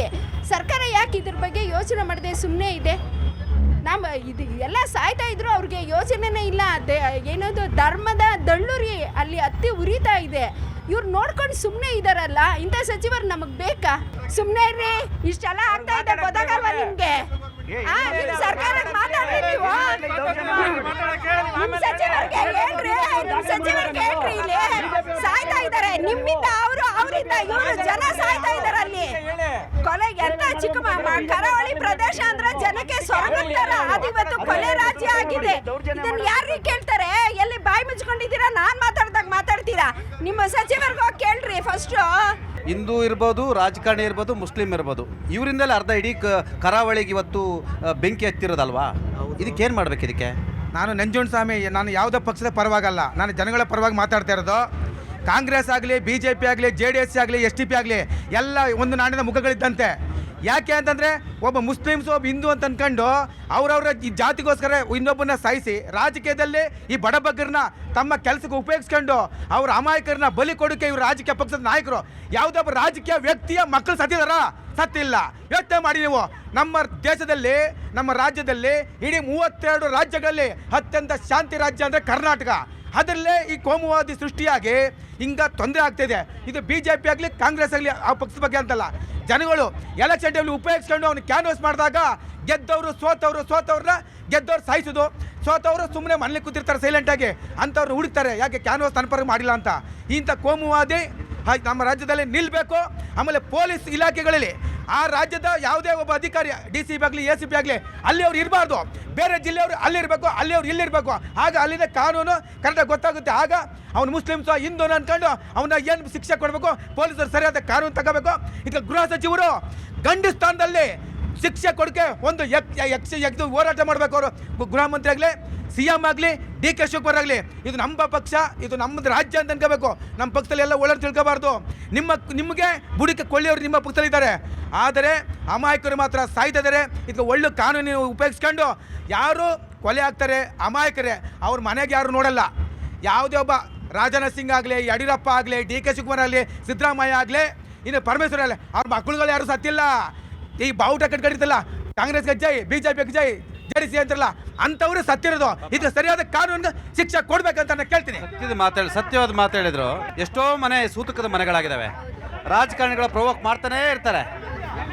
ಈಗ ಈ ಕೊಲೆ ಯಾರ್ಯಾರಾಗಿದ್ದಾರೋ ಅವ್ರ ಮನೆಗಳಿಗೆಲ್ಲ ಅವರೇ ಆದಾಯದ ಸೂತ್ರಧಾರರಾಗಿರ್ತಾರೆ. ಅವರು ದುಡ್ಕೊಂಬಂದು ಹಾಕಿದ್ರೆ ಮಾತ್ರ ಅವ್ರ ಅಪ್ಪ ಅಮ್ಮ ಅಕ್ಕ ತಂಗಿಗಳ ಸಂಸಾರ ನಡೆಯೋ ಅಂಥದ್ದು. ಈಗ ಅವರೇ ಇಲ್ಲ ಅಲ್ಲಿ. ಅದು ಒಂದು ವಿದ್ಯಾವಂತರ ನಾಡು, ಓಕೆ, ಪ್ರಜ್ಞಾವಂತರ ನಾಡು ಅಲ್ಲ ಅಂತ ನಾನು ಹೇಳ್ತೀನಿ. ಅದನ್ನ ಅಲ್ಲಿ ಧರ್ಮದ ಊರಲ್ಲಿ ದರ್ಪದ ನಾಯಕ ಯಾರು ಅಂತ ಅವ್ನು ಈಚೆಗೆ ಬಂದಿಲ್ಲ. ಅವ್ರನ್ನೆಲ್ಲ ಹಿಡಿದು CBI ತನಿಖೆಗೆ ಒಪ್ಪಿಸಿದ್ರೆ ಮಾತ್ರ ಅಲ್ಲಿ ಈ ಪ್ರಕರಣಗಳು ಬರೋದು. ಮಾಫಿಯಾಯಿಂದ ಕೊಲೆ ಆಗ್ತಿದೆಯಾ, ಧರ್ಮದ ಕಿಚ್ಚಿನಿಂದ ಕೊಲೆ ಆಗ್ತಿದೆಯಾ, ಅಥವಾ ರಾಜಕೀಯ ಪಕ್ಷಗಳಿಂದ ಕೊಲೆ ಆಗ್ತಿದೆಯಾ? ಪ್ರಕಾರ ಯಾವ ತರ ಕೊಲೆ ಆಗ್ತಿದೆ ನೀವು ಪ್ರಶ್ನೆ ಮಾಡ್ತಾ ಇದ್ದೀರಾ? JDS ಆಗ್ಬೋದು, BJP ಆಗ್ಬೋದು, SDP ಆಗ್ಬೋದು, ಕಾಂಗ್ರೆಸ್ ಆಗ್ಬೋದು. ಇವತ್ತು ಕಾಂಗ್ರೆಸ್ ಅನ್ನು ನಂಬಿ ಮುಸ್ಲಿಂ ವಿಭಾಗದವರು ಅವರಿಗೆ ವೋಟ್ ಕೊಟ್ಟಿದ್ದಾರೆ. ಕಾಂಗ್ರೆಸ್ನವರು ಮುಸ್ಲಿಂ ವಿಭಾಗಕ್ಕೆ ರಕ್ಷಣೆಯಾಗಿ ನಿಂತಿಲ್ಲ. ಅದು ಒಂದು ಹಿಂದೂಗಳು ಸತ್ತಾಗ ಅದು ಸಾವು ಸಹಜ. ಮುಸ್ಲಿಮರಲ್ಲಿ ಯಾರಾದರೂ ಒಬ್ಬರು ಸತ್ತಾಗ ಅದು ಘೋರವಾದ ಸಾವು. ಯಾಕೆಂದ್ರೆ ಇವ್ರನ್ನ ಹಿಡ್ದಿರ್ತಾರೆ, ಹಿಂದೂಗಳನ್ನ ಯಾರು ಹಿಡ್ದಿರಲ್ವಾ? ಸಾವಿನಲ್ಲಿ ರಾಜಕೀಯ ಮಾಡುವುದನ್ನು ನಿಲ್ಲಿಸಬೇಕು. ಮಾಫಿಯಾಗಳಿಂದ ಅದು ಕೊಲೆಗಳಾಗಂಗಿದ್ರೆ ಅದನ್ನು ಸಹಿತ ತಡಿಬೇಕು. ಸರ್, ಪ್ರಚೋದನಕಾರಿ ಭಾಷಣಗಳನ್ನು ಯಾವಾಗ ನಿಲ್ಲಿಸ್ತಾರೆ ಸರ್ ಇವರು? ಅದು SDP ಇರ್ಬೋದು, ಕಾಂಗ್ರೆಸ್ ಇರೋದು, ನಿಮ್ಮ BJP ಇರೋದು. ಪ್ರಭಾಕರ್ ಭಟ್ರು ಕುಟುಂಬದವರು ಸರ್ ಯಾರಾದರೂ ಈ ಥರ ಬೀದಿಯಲ್ಲಿ ನಿಂತು ಹೋರಾಟ ಮಾಡಿದ ಅದರ ಒಂದು ಉದಾಹರಣೆ ಕೊಡಿ ಸರ್. ನಳಿನ್ ಕುಮಾರ್ ಮಕ್ಕಳು ಈ ರೀತಿ ಯಾವ್ದಾರು ಒಂದು ಹೋರಾಟ ಮಾಡಿದ ಉದಾಹರಣೆ ಕೊಡಿ. ನಿಮ್ಮಂಥವ್ರು ಪಾಪ ಬೀದಿಯಲ್ಲಿ ಬಂದು ಹೋರಾಟವನ್ನು ಮಾಡ್ತೀರಾ, ಕೊನೆಗೆ ಜಾತಿ ಹೆಸರಿನಲ್ಲಿ, ಧರ್ಮದ ಹೆಸರಲ್ಲಿ, ಕೋಮು ಭಾಷಣದ ಹೆಸರಲ್ಲಿ ಪ್ರಚೋದನೆಯಾಗಿ ಪ್ರವೋಕ್ ಹಾಕಿ ಯಾರನ್ನ ಹೊಡೆದು ಬರ್ತೀರಾ, ಕಡಿದು ಬರ್ತೀರಾ, ಅವ್ರ ಫ್ಯಾಮಿಲಿ ಬೀದಿಗೆ ಬೀಳುತ್ತೆ. ನಂತರ ಅದನ್ನು ಅವರು ಪ್ರವೋಕ್ ಆಗಿ ಪರಿಣಾಮವಾಗಿ ನಿಮ್ಮನ್ನು ಕೊಲೆ ಮಾಡ್ತಾರೆ. ಇಂಥ ಸ್ಥಿತಿ ದಕ್ಷಿಣ ಕನ್ನಡದಲ್ಲಿ ಇದೆ. ಇದು ನಿಲ್ಲಬೇಕಾ ಬೇಡವಾ ಸರ್? ನೀವು ನಿಮ್ಮವ್ರಿಗೂ ಸೇರಿ, ಕಾಂಗ್ರೆಸ್ರಿಗೂ ಸೇರಿ, SDP ಅವ್ರಿಗೂ ಸೇರಿ ಮನವಿ ಮಾಡಿ. ನಾನು ಬುದ್ಧಿ ಹೇಳಿ ಅಂತ ಹೇಳಲ್ಲ, ಯಾಕಂದ್ರೆ ನೀವು ಚಿಕ್ಕವರಿದ್ದೀರಾ. ಪ್ರಭಾಕರ್ ಭಟ್ರಿಗೆ ಹೇಳಿ ನಿಲ್ಲಿಸ್ಬಿಡಿ ಸರ್. 75-80 ವರ್ಷ ಆಯಿತು, ಬೇಡ, ಕರಾವಳಿ ತಣ್ಣಗಿರಲಿ, ಕರಾವಳಿಯ ವಿದ್ಯಾವಂತರು ಇಡೀ ಜಗತ್ತಿನಲ್ಲಿ ಹೆಸರು ಮಾಡುವಂಥರು ಆಗಲಿ ಅಂತೇಳಿ ತಾವು ಸಲಹೆ ನೀಡ್ಬೋದಾ ಸರ್? ಖಂಡಿತ ಪ್ರಭಾಕರ್ ಭಟ್ರು ಚಿಕ್ಕಂದಿನಿಂದ ಹೋರಾಟ ಮಾಡ್ತಾ ಇದ್ದಾರೆ, ದೇಶಕ್ಕೋಸ್ಕರ ಚಿಕ್ಕಂದಿನಿಂದ ಹೋರಾಟ ಮಾಡ್ತಾ ಇದ್ದಾರೆ, ಒಂದು ಒಳ್ಳೆ ಕೆಲಸಕ್ಕೋಸ್ಕರ ಚಿಕ್ಕಂದಿನಿಂದ ಹೋರಾಟ ಮಾಡ್ತಿದ್ದಾರೆ. ಅದೇ ರೀತಿ ನಳಿನ್ ಕುಮಾರ್ ಕಟೀಲ್ ಅವರನ್ನು ಕೂಡ BJPಗೋಸ್ಕರ ದೇಶಕ್ಕೋಸ್ಕರ ಮೊದಲಿನಿಂದಲೂ ಹೋರಾಟ ಮಾಡ್ಕೊಂಡು ಬರ್ತಾ ಇದ್ದಾರೆ. ಪ್ರಶ್ನೆ ಇರ್ತಕ್ಕಂಥದ್ದು ಈಗ ಅದಲ್ಲ, ಭಯ ಎದುರ್ಕೋಬೇಡಿ. ಪ್ರಾಬ್ಲಮ್ ಇರ್ತಕ್ಕಂಥದ್ದು ಏನಂತ ಹೇಳಿದ್ರೆ, ಈಗ ನಮ್ಮ ಕಾಂಗ್ರೆಸ್ ಸ್ನೇಹಿತರು ಹೇಳ್ತಾ ಇದ್ರು ಅಮಾಯಕರು ಅಂತೇಳಿ. ನೋಡಿ, ಕಾಂಗ್ರೆಸ್ ಅವ್ರ ಬಾಯಲ್ಲಿ ಬರುತ್ತೆ ಅವರು ಅಮಾಯಕರು, ಅಯ್ಯೋ ಪಾಪ, ಅವರ ಉಪಮುಖ್ಯಮಂತ್ರಿಗಳು ಹೇಳ್ತಾರೆ ಪಾಪ ನಮ್ಮ ಬ್ರದರ್ಸ್ಗಳು ಅಂತೇಳಿ. ಅದಾದಮೇಲೆ ಪರಮೇಶ್ವರ್ ಹೇಳ್ತಾರೆ ನಮ್ಮವರು ಅಂತೇಳಿ, ಮುಖ್ಯಮಂತ್ರಿಗಳು ಹೇಳ್ತಾರೆ ನಮ್ಮ ಜನ ಅಂತೇಳಿ, ಇವರ ಖರ್ಗೆ ಅವರು ಹೇಳ್ತಾರೆ ನಮ್ಮ ಪಾಕಿಸ್ತಾನ ಅಂತೇಳಿ. ಇವರ ಎಲ್ಲ ಮಾತುಗಳು ಬರೋದು ಒಂದೇ ಕೋಮಿನ ಬಗ್ಗೆ, ಆ ಒಂದೇ ಕೋಮಿನ ಎಲ್ಲ ಬಗ್ಗೆ ಅಲ್ಲ, ಆ ಒಂದೇ ಕೋಮಿನಲ್ಲಿ ಯಾರು ದ್ರೋಹಿಗಳಿರ್ತಾರಲ್ಲ ಅವ್ರ ಬಗ್ಗೆ. ಇವತ್ತಿನ ರಾಜ್ಯ ಸರ್ಕಾರ ಯಾವ ಮುಸಲ್ಮಾನ್ ಪುಂಡ್ರುಗಳು ಸ್ಟೇಷನಿಗೆ ಹೋಗಿ ಬೆಂಕಿ ಇಡ್ಲಿಕ್ಕೆ ಹೋಗಿರೋ ಹಳೆ ಹುಬ್ಳಿನಲ್ಲಿ ಅವರ ಕೇಸ್ಗಳನ್ನ ವಾಪಸ್ ತಗೊಳಕ್ ಹೋಗುತ್ತೀರಿ, ಅದು UAPA ಕೇಸ್. ಅದಾದ್ಮೇಲೆ ಅದಕ್ಕೆ ಮುಂಚೆ ಹುಬ್ಳಿ ಅದರಲ್ಲಿ KG ಹಳ್ಳಿಯಲ್ಲಿ ಸ್ಟೇಷನಿಗೆ ಬೆಂಕಿ ಇಟ್ಟೋರ್ ಕೇಸ್ಗಳನ್ನ ಇವ್ರದ್ದೇ ಸರ್ಕಾರ ವಾಪಸ್ ಬರುತ್ತೆ. ಇವರ MLA ಮನೆಗೆ ಬೆಂಕಿ ಇಟ್ಟವ್ರಿ, ಇವ್ರ ಮನೆ MLA ಮೇಲೆ ಬೆಂಕಿ ಇಟ್ಟವರು 2017ರಲ್ಲಿ PFI ಉಗ್ರರ ಕೇಸ್ಗಳನ್ನ ವಾಪಸ್ ತಗೊಳುತ್ತೆ. ಇಂತಹ ದರಿದ್ರ ಸರ್ಕಾರ ಇರೋದು, ಇದು ಒಂದು ಕೋಮಿನ ಕೆಲವು ಉಗ್ರರನ್ನ ಪೋಷಿಸ್ತಾ ಇರೋದ್ರಿಂದನೇ ಇವತ್ತು ಈ ಸ್ಥಿತಿಗೆ ಬಂದು ಕರ್ನಾಟಕ ನಿಂತಿರ್ತಕ್ಕಂಥದ್ದು. ಮೊದಲು ಈ ದರಿದ್ರ ಸರ್ಕಾರ ತೊಲಗಿದ್ರೆ ಎಲ್ಲವೂ ಸರಿ ಹೋಗುತ್ತೆ. ಎಸ್ ಮನೋಹರೇ, ಇದಕ್ಕೆ ಪರಿಹಾರ ಇಲ್ವಾ? ಸರ್, ಪರಿಹಾರ ಅಂದರೆ ರಾಜ್ಯ ಸರ್ಕಾರ ವೈಫಲ್ಯನೇ ಮೂಲ ಕಾರಣ. ಯಾಕಂದರೆ ಸುಹಾಸ್ ಶೆಟ್ಟಿ ಹತ್ಯೆ ಆದಾಗ ಆತನ ವಿರುದ್ಧ 1 ತಿಂಗಳಿಂದನೇ ಪೋಸ್ಟ್ ಹಾಕ್ತಾರೆ, ಇನ್ಸ್ಟಾಗ್ರಾಮ್ ಇದರಲ್ಲೆಲ್ಲ ವೈರಲ್ ಆಗುತ್ತೆ, ಈತನನ್ನು ಹತ್ಯೆ ಮಾಡ್ತೀವಿ ಅಂದ್ಬಿಟ್ಟು. ಆತ ಏನು ಮಾಡ್ತಾನೆ ಅಂದರೆ ಸ್ಟೇಷನ್ಗೆ ಹೋಗಿ ಕಂಪ್ಲೇಂಟ್ ಕೊಡ್ತಾನೆ, ಈ ಥರ ನನ್ನ ಮೇಲೆ ಬೆದರಿಕೆ ಆಗ್ತಿದೆ ಅಂತ ಹೋಗಿ ಸ್ಟೇಷನ್ಗೆ ಹೋದಾಗ ಪೊಲೀಸ್ ಅವರು ಗಮನನೇ ಕೊಡಲ್ಲ. ಯಾಕೆ ಕೊಡಲ್ಲ? ಗಮನ ಕೊಡಲ್ಲ. ಕೊಡಬೇಕಾಗಿದ್ರೆ ಪೊಲೀಸ್ ಅವರ ವೈಫಲ್ಯ, ಗೃಹ ಇಲಾಖೆ, ರಾಜ್ಯ ಸರ್ಕಾರ ಫುಲ್ ಹದಗೆಟ್ಟಿದೆ. ಸರ್, ಇನ್ನೊಂದು ಏನು ಅಂದರೆ, ಯಾವ ರಾಜ್ಯ ಸರ್ಕಾರ ಒಂದು ಧರ್ಮದ ಪರವಾಗಿ ನಿಂತಿತ್ತೋ ಅದೇ ಧರ್ಮ ಇವತ್ತು ರಾಜ್ಯ ಸರ್ಕಾರದ ವಿರುದ್ಧ ತಿರುಗಿ ಬಿದ್ದಿದೆ. ಯಾಕೆ ಅಂದರೆ ರಾಜ್ಯ ಸರ್ಕಾರ ನಡೆ ಗೊತ್ತಾಗಿದೆ ಅವ್ರಿಗೆ ಚೆನ್ನಾಗಿ. ರಾಜ್ಯ ಸರ್ಕಾರ ವೈಫಲ್ಯನೇ ಮೂಲ ಕಾರಣ. ಎಸ್, ಹಳೆ ಹುಬ್ಬಳ್ಳಿ ಪೊಲೀಸ್ ಸ್ಟೇಷನ್ಗೆ 100 ಜನ ಮುತ್ತಿಗೆ ಹಾಕ್ತಾರೆ ಸರ್. ಪೊಲೀಸ್ ಸ್ಟೇಷನ್ಗೆ ಬೆಂಕಿ ಹಾಕ್ತಾರೆ, ಚಿಂದಿ ಉಡಾಯಿಸ್ತಾರೆ. ಅದು ಕಾನೂನನ್ನ ಕೈಗೆತ್ಕೊಂಡಂಗಲ್ವಾ? ಅವ್ರನ್ನ ಬೂಟಲ್ಲಿ ಹೊಡೆದು ಒಳಗಾಕಿ ಅವ್ರನ್ನ ಜೈಲಿಗೆ ಹಾಕ್ಬೇಕಾಗತ್ತಕ್ಕಂಥ ಈ ಸರ್ಕಾರ, ಅವರು ಎಲ್ಲ ಸಮಾಜ ಸೇವೆ ಮಾಡಿದ್ದಾರೆ ಅನ್ನೋ ರೀತಿಯಲ್ಲಿ ಅವರಿಗೆ ಕ್ಯಾಬಿನೆಟ್ನಲ್ಲಿ ಅವರ ಕೇಸನ್ನು ವಜಾ ಮಾಡಲಿಕ್ಕೆ ಹೋಗ್ತಾರೆ. ಹೈಕೋರ್ಟ್ ಕಾಂಗ್ರೆಸ್ ಸರ್ಕಾರಕ್ಕೆ ಚೀಮಾರಿ ಹಾಕಿದೆ. ಅದು ಯಾರೇ ಇರ್ಬೋದು, ಅದು ಹಿಂದೂಗಳಿರ್ಬೋದು, ಮುಸ್ಲಿಂ ಇರ್ಬೋದು, ಪಾರ್ಸಿ ಇರ್ಬೋದು, ಜೈನ್ ಇರ್ಬೋದು, ಮತ್ತೊಬ್ಬ ಇರ್ಬೋದು, ಯಾರು ಕೂಡ ಈ ದೇಶದಲ್ಲಿ ಕಾನೂನನ್ನು ಕೈಗೆತ್ಕೊಳ್ತಾ ಹೋಗ್ತಾರೆ. ಅವರಿಗೆ ಯಾವ ಸರ್ಕಾರಗಳು ಬೆಂಬಲವಾಗಿ ನಿಲ್ಬೋದು. ಇದೇ ರೀತಿ ಬೆಂಬಲವಾಗಿ ನಿಂತರೆ ಪೊಲೀಸ್ ವ್ಯವಸ್ಥೆ ಮೇಲೆ ಎಲ್ರಿ ಭಯ ಇರುತ್ತೆ? ನಿಮಗೆ ಗೊತ್ತಿರಲಿ, ಕರಾವಳಿ ಭಾಗದಲ್ಲಿ ಅನೇಕ ಸ್ಲೀಪರ್ ಸೆಲ್ಗಳಿದ್ದಾವೆ. ಇದನ್ನು ಪೊಲೀಸರು ಜಾಡು ಹುಡ್ಕೊಂಡು ಹೋದರೆ ಅನೇಕ ಸ್ಲೀಪರ್ ಸೆಲ್ಗಳಿದ್ದಾವೆ ಅನೇಕ ಕಡೆ. ಇದನ್ನು ಪೊಲೀಸ್ ಜಾಡು ಹಿಡ್ಕೊಂಡು ಹೋಗ್ಬೇಕಾಗಿರ್ತಕ್ಕಂಥದ್ದು. ಏನ್ರಿ ಇದು? ನಾಚಿಕೆ ಆಗಲ್ವೇನ್ರಿ? ಪೊಲೀಸ್ ಸ್ಟೇಷನ್ನವ್ರ ಸುಟ್ಟು ಹೊಡೆದು ಬಡ್ದವ್ರನ್ನ, ನಿಮ್ಮ ಅಲ್ಪಸಂಖ್ಯಾತ ಬಂಧುಗಳನ್ನ ಬಿಡಿಸೋಕ್ಕಾಗಿ ಕೇಸ್ ತೆಗಿತೀರಲ್ರಿ, ಅವ್ರನ್ನ ಜೈಲಿಗೆ ಹಾಕಬೇಕು. ಅದು BJP ಆದರೂ ಸರಿ, ಕಾಂಗ್ರೆಸ್ ಆದರೂ ಸರಿ, JDS ಸರಿ, ಯಾವುದೇ ಜಾತಿಯೂ ಸರಿ. ಇದೇ ಕಾರಣಕ್ಕೆ ಇವತ್ತು ದೇಶದಲ್ಲಿ ಎಂಥ ಪರಿಸ್ಥಿತಿ ಆಗಿದೆ ಅಂತ ನಾನು ಹೇಳ್ತಾ ಇಲ್ಲ, ಇಡೀ ದೇಶದ ಮುಂದೆ ಹಲವಾರು ಸಾಕ್ಷಿಗಳಿರ್ತಕ್ಕಂಥದ್ದು. ಸರ್, ಮಂಗಳೂರು ಭಾಗದಲ್ಲಿ ಮೊದಲಿಗೆ CT ರವಿನ ಗಡಿಪಾರು ಮಾಡಬೇಕು. ಯಾಕಂತಂದ್ರೆ BJP ನಾಯಕರು ಕೋಮು ದ್ವೇಷದ ಭಾಷಣಗಳು ಆಡಿಸೋದು, ಅಲ್ಲಿ ಕಂಡವ್ರ ಮಕ್ಕಳನ್ನ ಬೀದಿ ಹಣ ಮಾಡ್ತಾರೆ ಸರ್. ಇವತ್ತು ಸರ್, BJP ಅವರು ಬಡ ಮಕ್ಕಳನ್ನ ಬೀದಿ ಹಣ ಮಾಡ್ತಾರೆ. ಯಾಕಂದ್ರೆ ಪಕ್ಷಕ್ಕೆ ಕೇಳ್ಕೊ ಬರ್ತಾರೆ, ಕಾರ್ಯಕರ್ತನಾಗ ಸೃಷ್ಟಿ ಮಾಡೋದು, ಲಾಸ್ಟ್ಗೆ ಅವ್ರು ಬೀದಿ ಹಣ ಮಾಡೋದು. ಅವ್ರ ಮಕ್ಕಳು ಫಾರಿನ್ನಲ್ಲಿ 100% ಮಾರ್ಕ್ಸ್ ತಗೊಂಡು, ಕಾಂಗ್ರೆಸ್ ಲೀಡರ್ಸ್ ಆಲ್ಸೋ ಸರ್, ನಿಮ್ಮ ಕಾಂಗ್ರೆಸ್ ನಾಯಕರುಗಳಲ್ಲೂ ಹೌದು, ನೀವು ಹೇಳಿದ್ ನಾನು ಒಪ್ತೇನೆ. BJP ಅನೇಕ ನಾಯಕರುಗಳು, ಕಾಂಗ್ರೆಸ್ನ ಅನೇಕ ನಾಯಕರುಗಳು ಪ್ರಚೋದನಕಾರಿ ಭಾಷಣ ಮಾಡ್ತಕ್ಕಂಥ, ಕೋಮು ದ್ವೇಷಕ್ಕೆ, ಕೋಮು ಗಲಭೆ ಕಾರಣ ಆಗ್ತಕ್ಕಂಥ ಅದು ಕಾಂಗ್ರೆಸ್, SDPI, BJP ಅನೇಕ ನಾಯಕರ ಮಕ್ಕಳು ಫಾರಿನ್ನಲ್ಲಿ ಓದ್ತಿದ್ದಾರೆ, ಒಳ್ಳೊಳ್ಳೆ ಬಿಸ್ನೆಸ್ ಮಾಡ್ತಿದ್ದಾರೆ, 100 ಕೋಟಿ ಒಡೆಯರಿದ್ದಾರೆ. ಅಲ್ಲಿ ಬೀದಿ ಹೆಣ ಹಾಕ್ತಿರ್ತಕ್ಕಂಥ ಬಡವರ ಮಕ್ಕಳು. ಈ ಬಡವರ ಮಕ್ಕಳಿಗೆ ಬುದ್ಧಿ ಬರಲಿಲ್ಲ ಅಂದರೆ ಹಿಂಗೆ ನೀವು ಹೆಣ ಹಾಕ್ತಾನೇ ಇರ್ತೀರಾ, ಅವರು ಅಧಿಕಾರದ ಮೆಟ್ಟಿಲುಗಳನ್ನ ಹತ್ಕೊಂಡು ಹೋಗ್ತಾನೆ ಇರ್ತೀರಾ. ಯೋಚನೆ ಮಾಡಿ, ಕರಾವಳಿ ಕನ್ನಡಿಗರೇ, ಕರಾವಳಿಯ ಜನರೇ, ದಕ್ಷಿಣ ಕನ್ನಡದ ಜನರೇ. ಸರ್, ಹೀಗಾಗಿ ನಾನು ಹೇಳ್ತಾ ಇದ್ದೀನಿ, ಏನೊಬ್ಬ ಪ್ರತಾಪ್ ಸಿಂಹ ಇರ್ಬೋದು, ತೇಜಸ್ವಿ ಸೂರ್ಯ ಇರ್ಬೋದು, ಸಿ ಟಿ ರವಿ ಇರ್ಬೋದು, ಅಲ್ಲಿರೋ ಒಬ್ಬ ಭರತ್ ಶೆಟ್ಟಿ ಇರ್ಬೋದು ಸರ್, ಬರೀ ಇವರು ಕೋಮದ್ವೇಷದ ಭಾಷಣ, ಬೆಂಕಿ ಹಚ್ಬಿಡೋದು, ಬಡವ್ರ ಮಕ್ಕಳನ್ನ ಬೀದಿ ಹಣ ಮಾಡ್ತಾರೆ ಸರ್.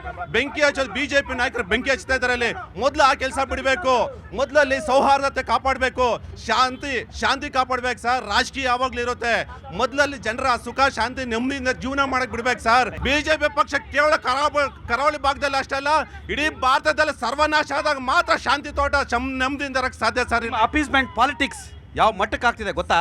ಈ ದೇಶದಲ್ಲಿ ಯಾವ ವ್ಯವಸ್ಥೆ ತಂದಿರ್ತದೆ ಗೊತ್ತಾ? ಈ ದೇಶದಲ್ಲಿ ಹುಟ್ಟಿ ಬೆಳೆದಂತನು ಪಾಕಿಸ್ತಾನ ಪರವಾಗಿ ಮಾತಾಡ್ತಾನೆ, ಈ ದೇಶದಲ್ಲಿ ನೀರು ಕುಡ್ದಾನೆ, ಈ ದೇಶದಲ್ಲಿ ಇಲ್ಲೇ ಮಣ್ಣಾಗಂತನು ಪಾಕಿಸ್ತಾನಕ್ಕೆ ಅಂತಾನೆ. ಇದು ಕಾರಣ ಯಾರು?